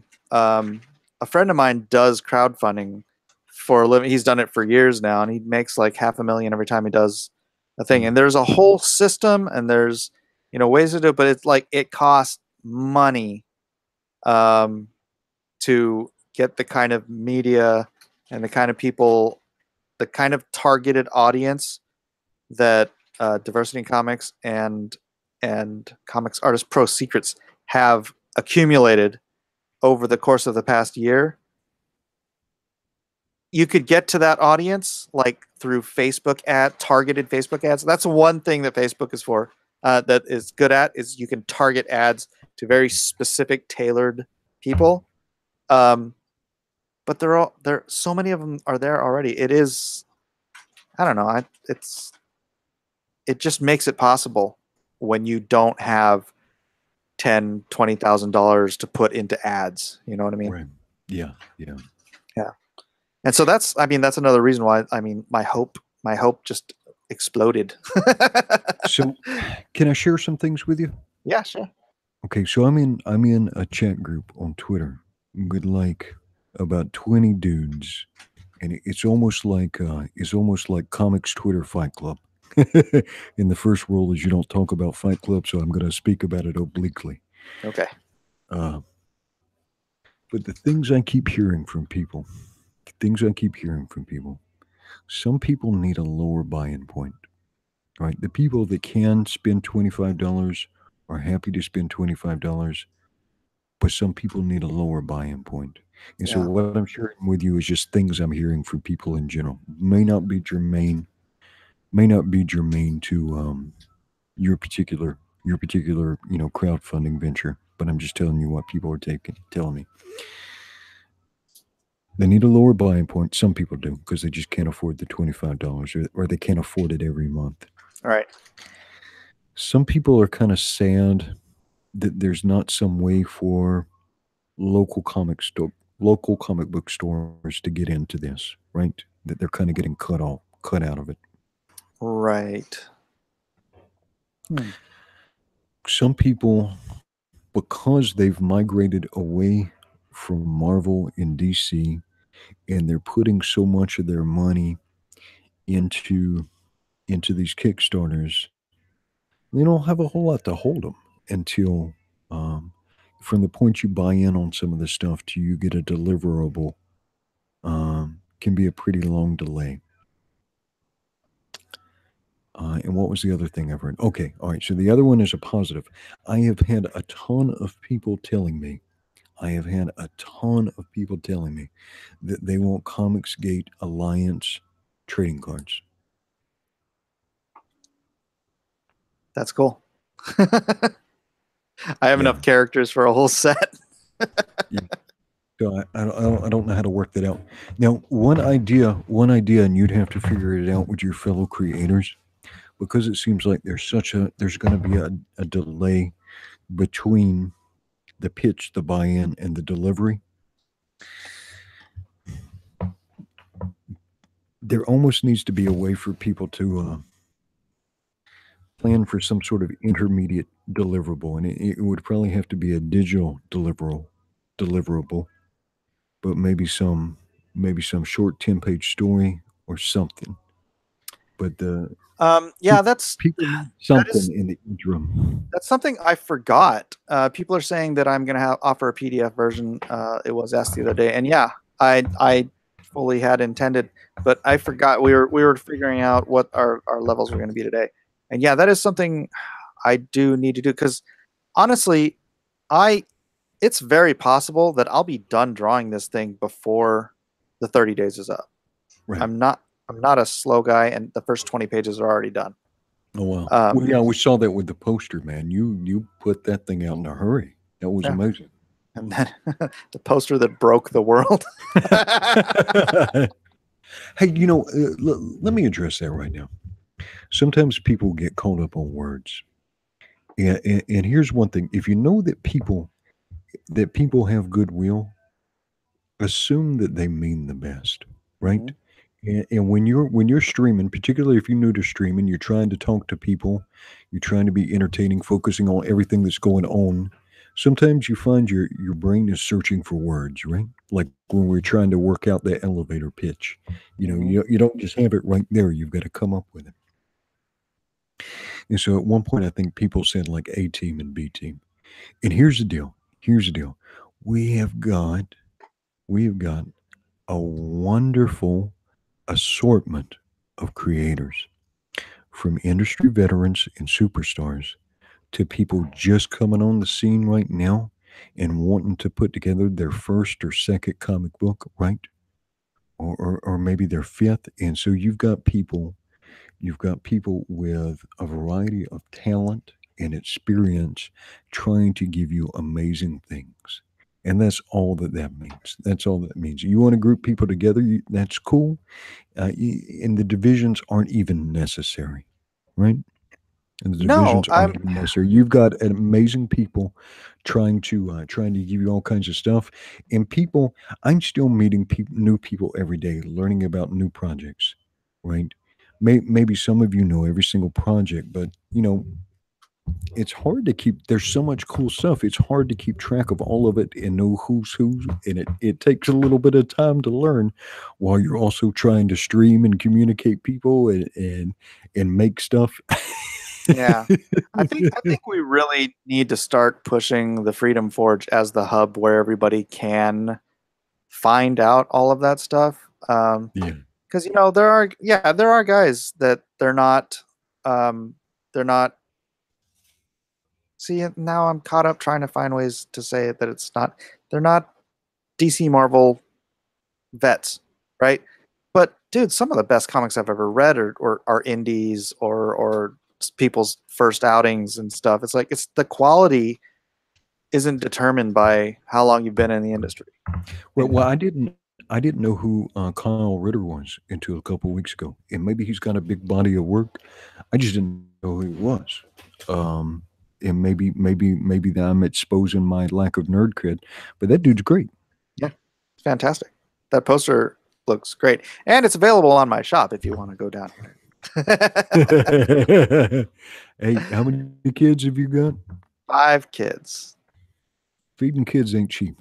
Ain't cheap. It is not. So driving them all around San Diego County is not cheap either. It's thefreedomforge.com, guys. People are asking. Forge. Yeah.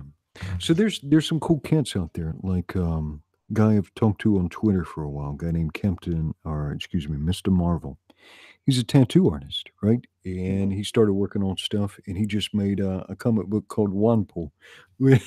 I just did a quick parse of it before I hopped on. Oh It's yeah. good stuff. Oh good. I just supported like an alternative story called The Ferryman by a guy named Sean Campbell. It got a ridiculously low buy-in point on this stuff. It's good stuff. You know, it's not a Marvel or a DC story, but it's got a good story. It's cool. And I hope the dude succeeds. Yeah. Guys like Cowboy Jack Irons. Did you have a chance to check him out? No. No. What is that? He's given away his first comic book for free. So you can read it. You can read it in black and white. Kind of a neat idea. Kind of got like a cloud atlas kind of thing. Got a neat story. But Mm. that dude gets on Twitter every day, and asks for help. And people have been helping him out. But success for him is like getting up to like $5,000. Mm. And he can get his second issue colored. I mean, so like the breakpoints are a little bit different. Yeah. Yeah. Yeah. But so we got a great community. We got a great community. But if you hear somebody say something, oh, that offends me, well, you know, if you're looking for offense, you'll find it. Yep. But if you assume that people are starting from a position of goodwill, and I can assure you that Mr. Mike Miller is starting from a position of goodwill. we can find mutually satisfying words, and we can find a way. We can find a way to take care of everybody. You still got to do the work. You still got to come with some amazing stuff. Yep. But it's a big community. I'm going Bring to it, say man. community. I hate dancing around words. It's a big community with a lot of people, and it's going to keep getting bigger. So there's room for a lot of people to succeed if you're Yeah. willing to do awesome stuff. Hey, half the population or more would agree with us, and we've only reached like this teeny tiny number of them. So, yeah, it's gonna grow. I mean, look at Ethan. When I started paying attention to this, I think Ethan was at I don't know, 30, 40,000, and now he's up to 68, 70, whatever he's at. And then I wasn't even looking, and the next time I turn around, Diversity in Comics is at 80,000. I'm like, okay, this is growing and gonna grow. It's just gonna keep on growing. You know, I've got a friend whose brother has 900,000 subscribers playing video games. So this is going to grow. I think there's a little more substance here than there is in playing video games and commenting, although, you know, people like what they like. Well, it's an amazing time too, because people can get these you can get these stories that are crafted out of respect and love and something made to be exciting, right? Mm-hmm. And then they can also get unprecedented accents. You know, I had half an ear on you today. I was running around from job site to job site, and I was listening, and I think I heard you go back and read through like almost every chat. Yeah. I love it. And I love it. I love the interaction. It's, yeah, I don't know. You know why? I also love it because it's like, you know, I listen to like some of the cryptocurrency talking heads and whatnot, and they've got right. thousands and thousands of people on there, and like I'll make a comment, and when they read one of my comments, I'm like, oh man, that's so cool. And so I'm being able to just impart that, because I know it. Tell me, guys, how cool does it feel when you're sitting here listening to me ramble and blah blah blah, and then I read your comments for everybody else to hear? I mean, it's cool, right? It's a weird, fun feeling, and I love it. So I freely give it to you. Well, it's like being able to have an impromptu signing event or a little mini con. Yeah, right? yeah, and Right. yeah, it's fun. It's fun. I Well, really let's dig go. Let's go back to that deliverable. Okay, so you're going to split. Wait, Joseph Tran says, "I love it." I'm gonna split what now? How are you going to split up? So you're going to split it up into 348. 348. Yeah. So that should still be around. Maybe not exactly 48. The book will be printed at 48. So I have this little epilogue scene that I want to fit in the first book, so the story's going to have to be a little shorter than the total. Right. And nobody's going to know what the epilogue scene is about for like 5 years. It's going to be like my little inside thing. It's like, they're going to be like, what the heck was that about? Do you remember back in the first issue? It's like... So from start to finish, how long is this going to take to put that whole arc in people's hands? If I do it quarterly, then 9 months. If I do it faster than quarterly, then shorter. If I do, I don't know. I probably could do it every 2 months.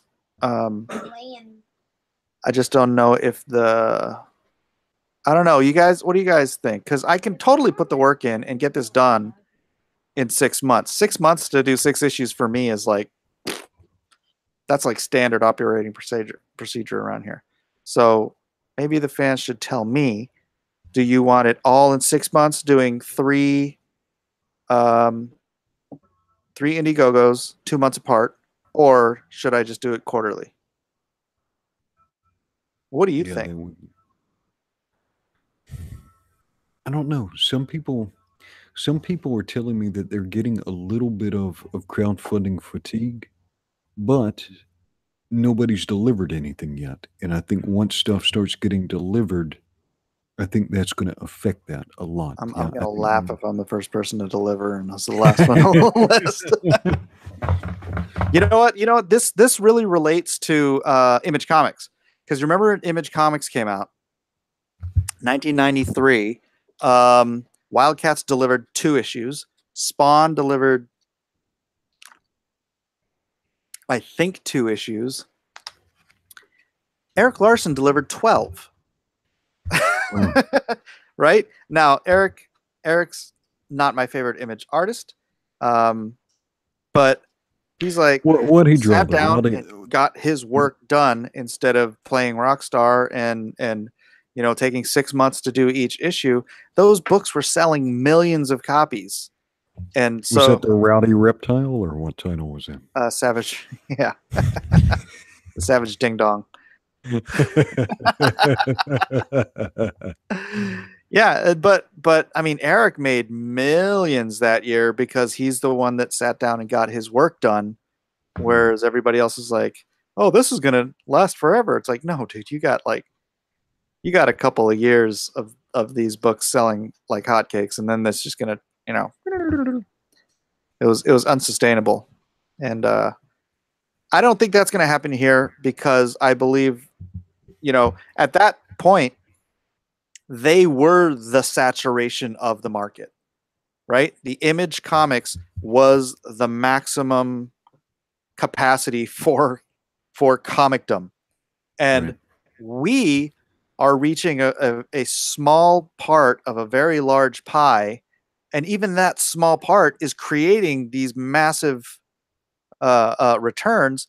But like I said, just a few months ago, these guys were tens of thousands of viewers less, which means month after month, as they grow 10,000 by 10,000 by 10,000, the community grows, the alliance grows, the pie grows. I don't see any reason why the sales of all of our books don't just continue to grow, because I don't think it's going to be really hard to reach maximum capacity if we're just constantly reaching new people. You know what I mean? Well, there's a potential interesting scenario that happens, right? Because I think these Kickstarters and some of these, as people figure out alternative presses or however they deliver some of this stuff, but people who are willing to connect with the Comicsgate audience and make this stuff that isn't bland and boring, right? And profusely thank people who want to give them their, their time and their money. Mm-hmm. You guys are going to suck up a lot of money. You guys are going to suck up a lot of money. I don't know that you're necessarily going to get wealthy, but you're going to suck up a lot of money, because this stuff has cost, right? Mm-hmm. I mean, the shipping cost alone. If you ship 1,000 issues of Lone Star, you're going to be paying about 10,000 or more, depending on what extra stuff you ship with it, right? Just for shipping. It's we did the I kind of ran the math today with my partner, and for me to make my page rate, and then on top of shipping and printing and colorists and letterer, editor, just everything, I'm gonna have to bring in like 60 grand. So that's minus whatever the other ancillary costs are. So that's why I was saying today when he hit 70,000, I'm like, I would be good with that. I'm thinking like, I need to get to that. Is Lone Star going to be a sole proprietorship or an LLC? Blacklist is going to be an LLC. Okay. Lone Star is just a So you got to pay. Yeah, it's just a title within. Yeah. So Blacklist going to be LLC. So you got to pay corporate income tax in the state of California, right?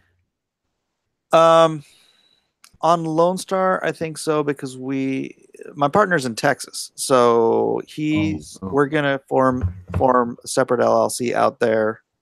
Good.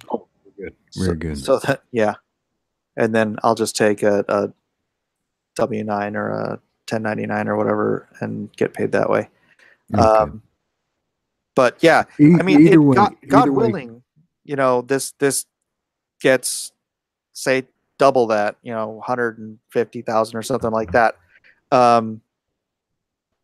That's going to blacklist the company, because I'm going to, if I can afford to start creating and hiring other people to do other projects, ideally that's what I'd like to do. I'm not in this to just create one comic book. This is a universe. So ideally, would you draw one and then be the editorial and art director for various other titles? Is that what you're thinking about?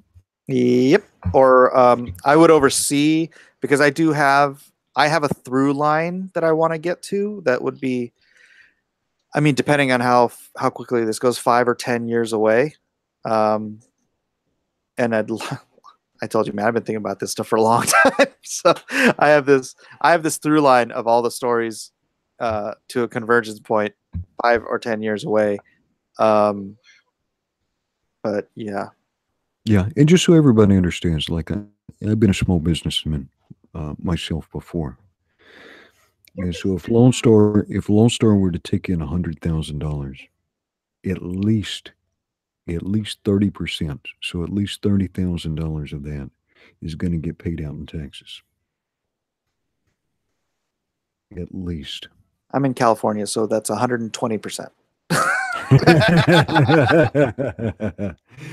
And then shipping. I'm hoping we get at least 2,000 people to buy in. But you got to figure your shipping is going to be at least $10 per person. Because what I'm hoping is you hit these stretch goals, and you're going to be shipping the book plus some other goodies, hopefully. Yeah, so if you get 2,000 buy-ins, you've got at least $20,000 in shipping. So this is a nice pathway to a middle-class income. Yeah. You're not getting rich. No. I don't care about getting rich. I just want to build something for the future. My goal is, like I said earlier, my goal is to shift the medium to the right, not just with one book, but with a movement. I mean, this whole thing is like an answer to a prayer. This whole Comicsgate thing is an answer to that prayer I had before, and that it's not me. It was never going to be me, right? It's going to be God working through other people to make this happen. And we're going to shift this whole world back to the right. I think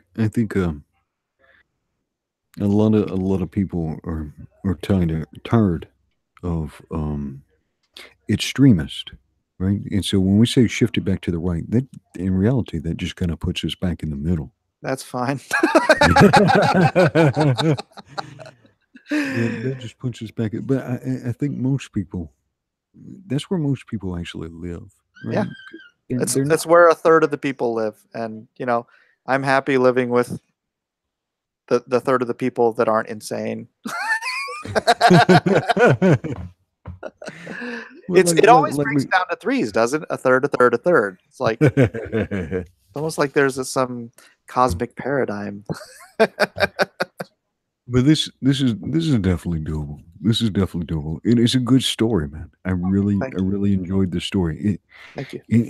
Each one of you guys' stories, because I've got a chance now to look at a couple of different properties, yeah, and they're all so cool. It's so far, I really dread the day when somebody asks me to look at something that's not good. Yeah, I've been so fortunate because everything I've looked at so far has been like brilliant. Is so much better than what's for sale right now. Um, and then Lost Star and the Unknown Soldiers, you will get familiar tropes. You will get familiar tropes, but you're gonna get a payoff, right? You're gonna get a payoff in a twist that, and maybe some of you are smarter than me, and you'll be like, Edwin, I saw it before he even drew it. I saw it, Edwin. I had it already. Maybe you're that guy. But yeah, I totally did not see the twist coming until it hit. So that was fun. It's nice to be surprised sometimes. Yeah. We want to read some chats. Want to read some chats? Love doing that. It's my favorite. Ernesto Santoya says, "You can do it, Mike." Yay! Do we want to go all the way back to the top, or where do you want to start? When did we start this? Oh my goodness, it's 9:41. We've been going for a little bit, I think. Oh, we started streaming 2 hours ago. Maybe we won't go all the way back to the top. Yeah, let's tell you what else. Did you go all the way back to the top? No, I've scrolled up to about 12:30. Oh, 12:30. It's 8. Oh, you asked, and so we asked. Yeah, my computer's on a weird time. It probably says 9:30 your time. It's 9:41 now. So I've scrolled back up to you. Ask them what time or what schedule you want. Do they think you should do this? And wow. Oh yeah. What did they all say? It is overwhelmingly quarterly. Okay. All right. So let it be written. So let it be done. It's something we got right before that. We got from Rodwell Stevens. We got quality first. And then you got a question from Ernesto Santoyo. And he says, are we going to get top-notch art in 6 months? From me? Yeah. Yeah. I'm not a kind of guy who has to take 2 days to do a fully detailed page. Yeah. 1 page a day is like more than enough time for me. If there's like some crazy page with 138 Narutos, that might take me a little more time, but your standard page for me, like fully detailed, like none of the pages I've showed so far, none of the covers I've showed so far have taken me more than a day. Oh. Yeah. So all right, you've got a true Ferengi in your chat, and that is Matt Hayes 2000, and he says whichever way maximizes profit and quality. I like the cut of your jib, sir. Always get saddle stitch. Yeah, saddle stitch means you get the paper, you get for 24-page comics, you get 12 pages of comics, you fold it and you staple it. Just so standard comic books are all saddle stitched. Square bound is what you see in this is called square bound. This is called saddle stitched. See?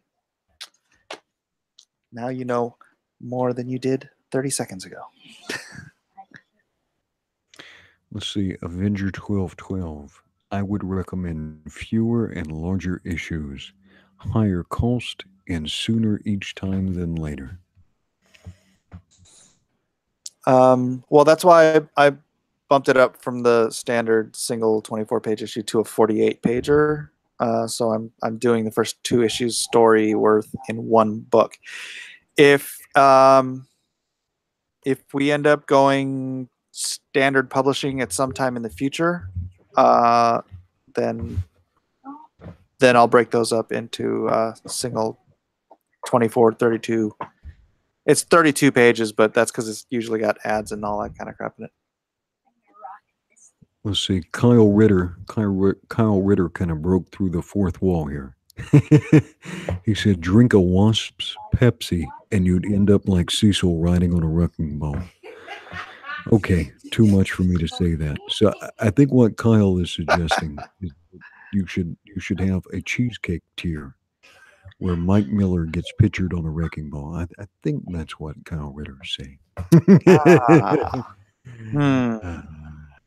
I'm gonna go ahead and pass. As long as it's tasteful, it's just got to be tasteful. Okay. Yeah, so. Yeah, I don't think that's possible. All right. Fedorable the Horrible.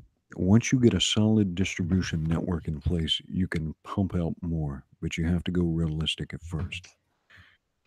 Oh, I see what you mean now about jumping down, trying to read this stuff, and you click on something and it jumps you way down. Yeah, right? It's annoying.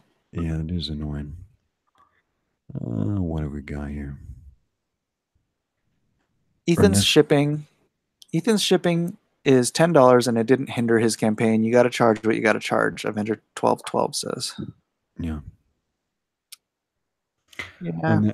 Now here we had Rooster Puncher. Rooster Puncher was a dissenting voice here. He said, make it a collected trade as a stretch goal and release it in that 6-month span. That would be a heck of a stretch. I hear what he's saying, but I think right now, with the sense of urgency that we have now, I think assuming quality is there, I think sooner is better than later. Putting books in people's hands. I agree with you. I think you're right. I just think there's so much hunger for this stuff, for something good and real. Yeah. Yeah. Plus, I want to do alternate covers, just like one alternate cover per book, probably. And so I just want to do the standard saddle stitch classic comic book feel. I don't like 48-page square bound books. I mean, I don't hate them or anything, but I mean, they just look like these thin little things on the shelf. So I like, I just want it to feel like a comic book, but 48 pages, so like giant size X-Men or whatnot. Matt Hayes 2000 looks like one of your walkaway boys. He says, I'm dropping all monthly titles except 1 or 2 to support crowdfunders. In the interim, I got some new novels. Nice. Yeah, walk away. It scrolled back down again. It is kind of irritating. Now you know. Blacklist Universe, make sure you make high-res scans of your originals before you sell them if you do. Well, yeah. I have to scan them in order to put them in the book. So, will Lone Star be printed on classic newsprint? No, but man, that might be interesting to do. Peter Samedi is cracking that code. So as a stretch goal, it might be possible to afford to do like a double print. So however you're going to print it, but also to do something on newsprint or do like a little short extra on newsprint. I'm not sure they can switch out the actual paper roll on a mass printer like that while it's running or during a run. I know do you already know where you're going to print at, or? No, I've gotten a quote from one place, but no. But I saw. Do you know who Peter Samedi is from Alterna Comics? No. So he runs Alterna Comics, and all their comics are on newsprint. Oh yeah. And he was figuring something out where he could get stuff printed for creators at like a stupidly low price. I mean, you're looking at like a printing cost for newsprint. It was like, I don't even think it was 25 cents a comic. But what size comic is that? I think it was a standard size comic. Yeah, I have a quote for standard size comics from a place, and it's like 41 cents Oh, it's not bad. 30. Yeah. So that's if you're printing 5,000 copies. Oh, if you're printing 5,000. But that's the thing. Okay. I mean, and then 10,000 copies is only 50% more per issue. So it's like that's the thing about printing. It's like if you're printing a gaggle's worth of books, your per unit cost comes down to freaking nothing. How do you think your style would look on newsprint, though? Or if you were going to make some, if you're going to do newsprint, I would have it recolored. Something for newsprint. Oh, yeah, okay. I'd have it. I'd have it colored like an old '80s comic. Nice. I did want to mention. I've mentioned it before.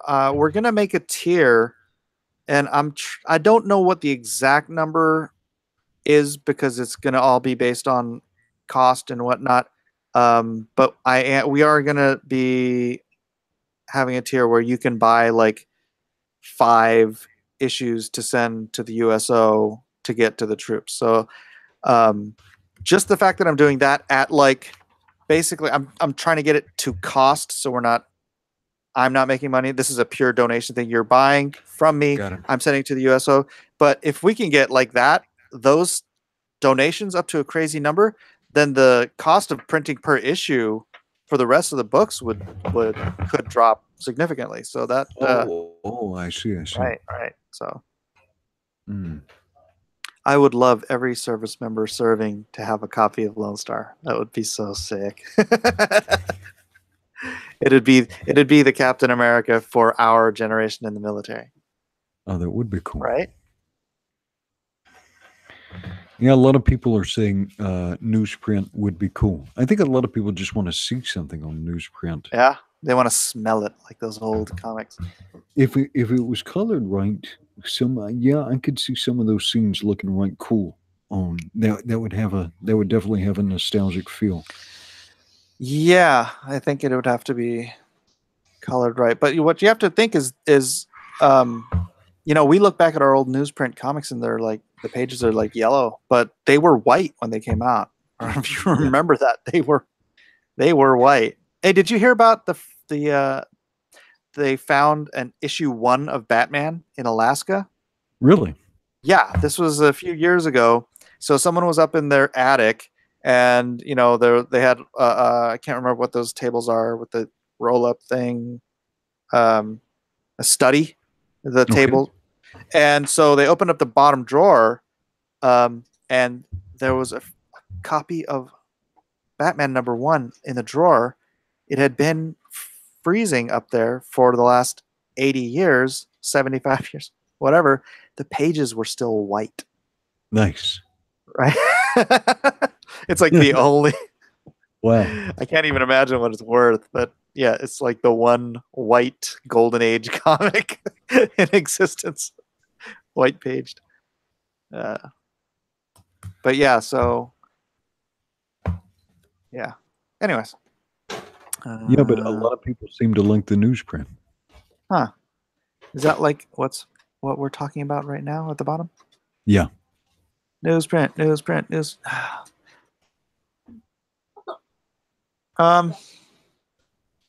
don't know. I'll have to talk to the printer and see if it's doable. Because what I don't want to do, I mean, I'm not going to sell a $25 comic on newsprint. But if I do it as an additional or a stretch goal or just a bonus, whatever, however you want to put it, yeah, I'd have to talk to whoever the printer ends up being and seeing if they can switch out the paper during a run. Because I know they can stop the press and switch out the plates for the alternate covers. That's kind of standard operating procedure, but I don't know. I've never heard of them switching out the paper. Yeah, I don't know. You got to find out what's possible. Yeah. How is this stuff going to be boxed up? Because it's going to be some sort of flat package, yeah? Yeah, flat mailers. Where'd my flat mailer go? My wife cleaned my room. You know how that is, right? Your wife cleans your room, and then everything you're looking for disappears. The good thing is you've got the makings of a little sweatshop there. Yeah. To work.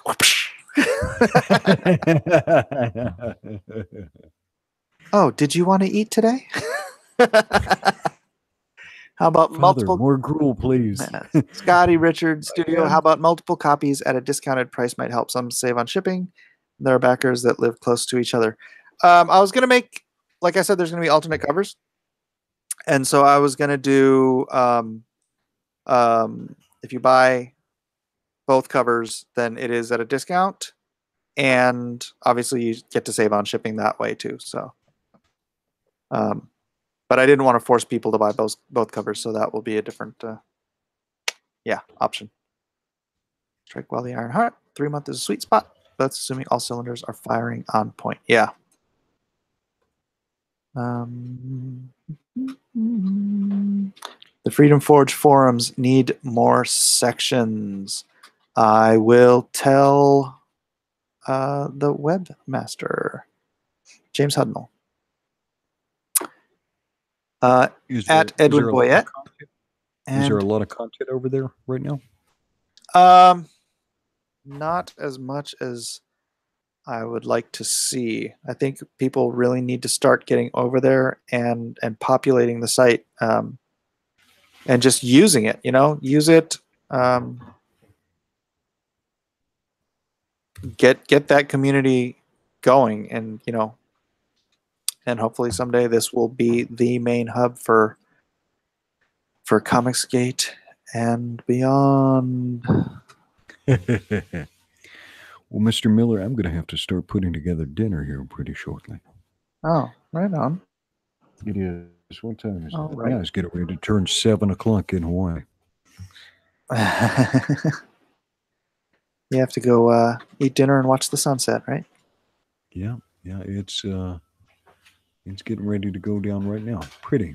Got the so anybody who's not familiar with Oahu, there's a big old mountain range right in the middle, and then people tend to live within a couple miles of the coast. But I'm looking out my window at the mountain, and I can see the sun hitting through these big fluffy clouds just kind of coming over the mountains. You can see a little bit of rain on the mountains. It's nice. It's a nice view. So you live like on the road to Kailua? We're in town. We're in the area I lived in. Nobody would have thought of living there when you were here. It's called Kaka'ako, and so it's kind of it's about 2 miles before you get into Waikiki. Oh, okay. Okay, so I'm trying to think. I was driving through there because we stayed in Kailua, but we were always going back and forth to Waikiki last year. Yeah, so. When I hang up with you.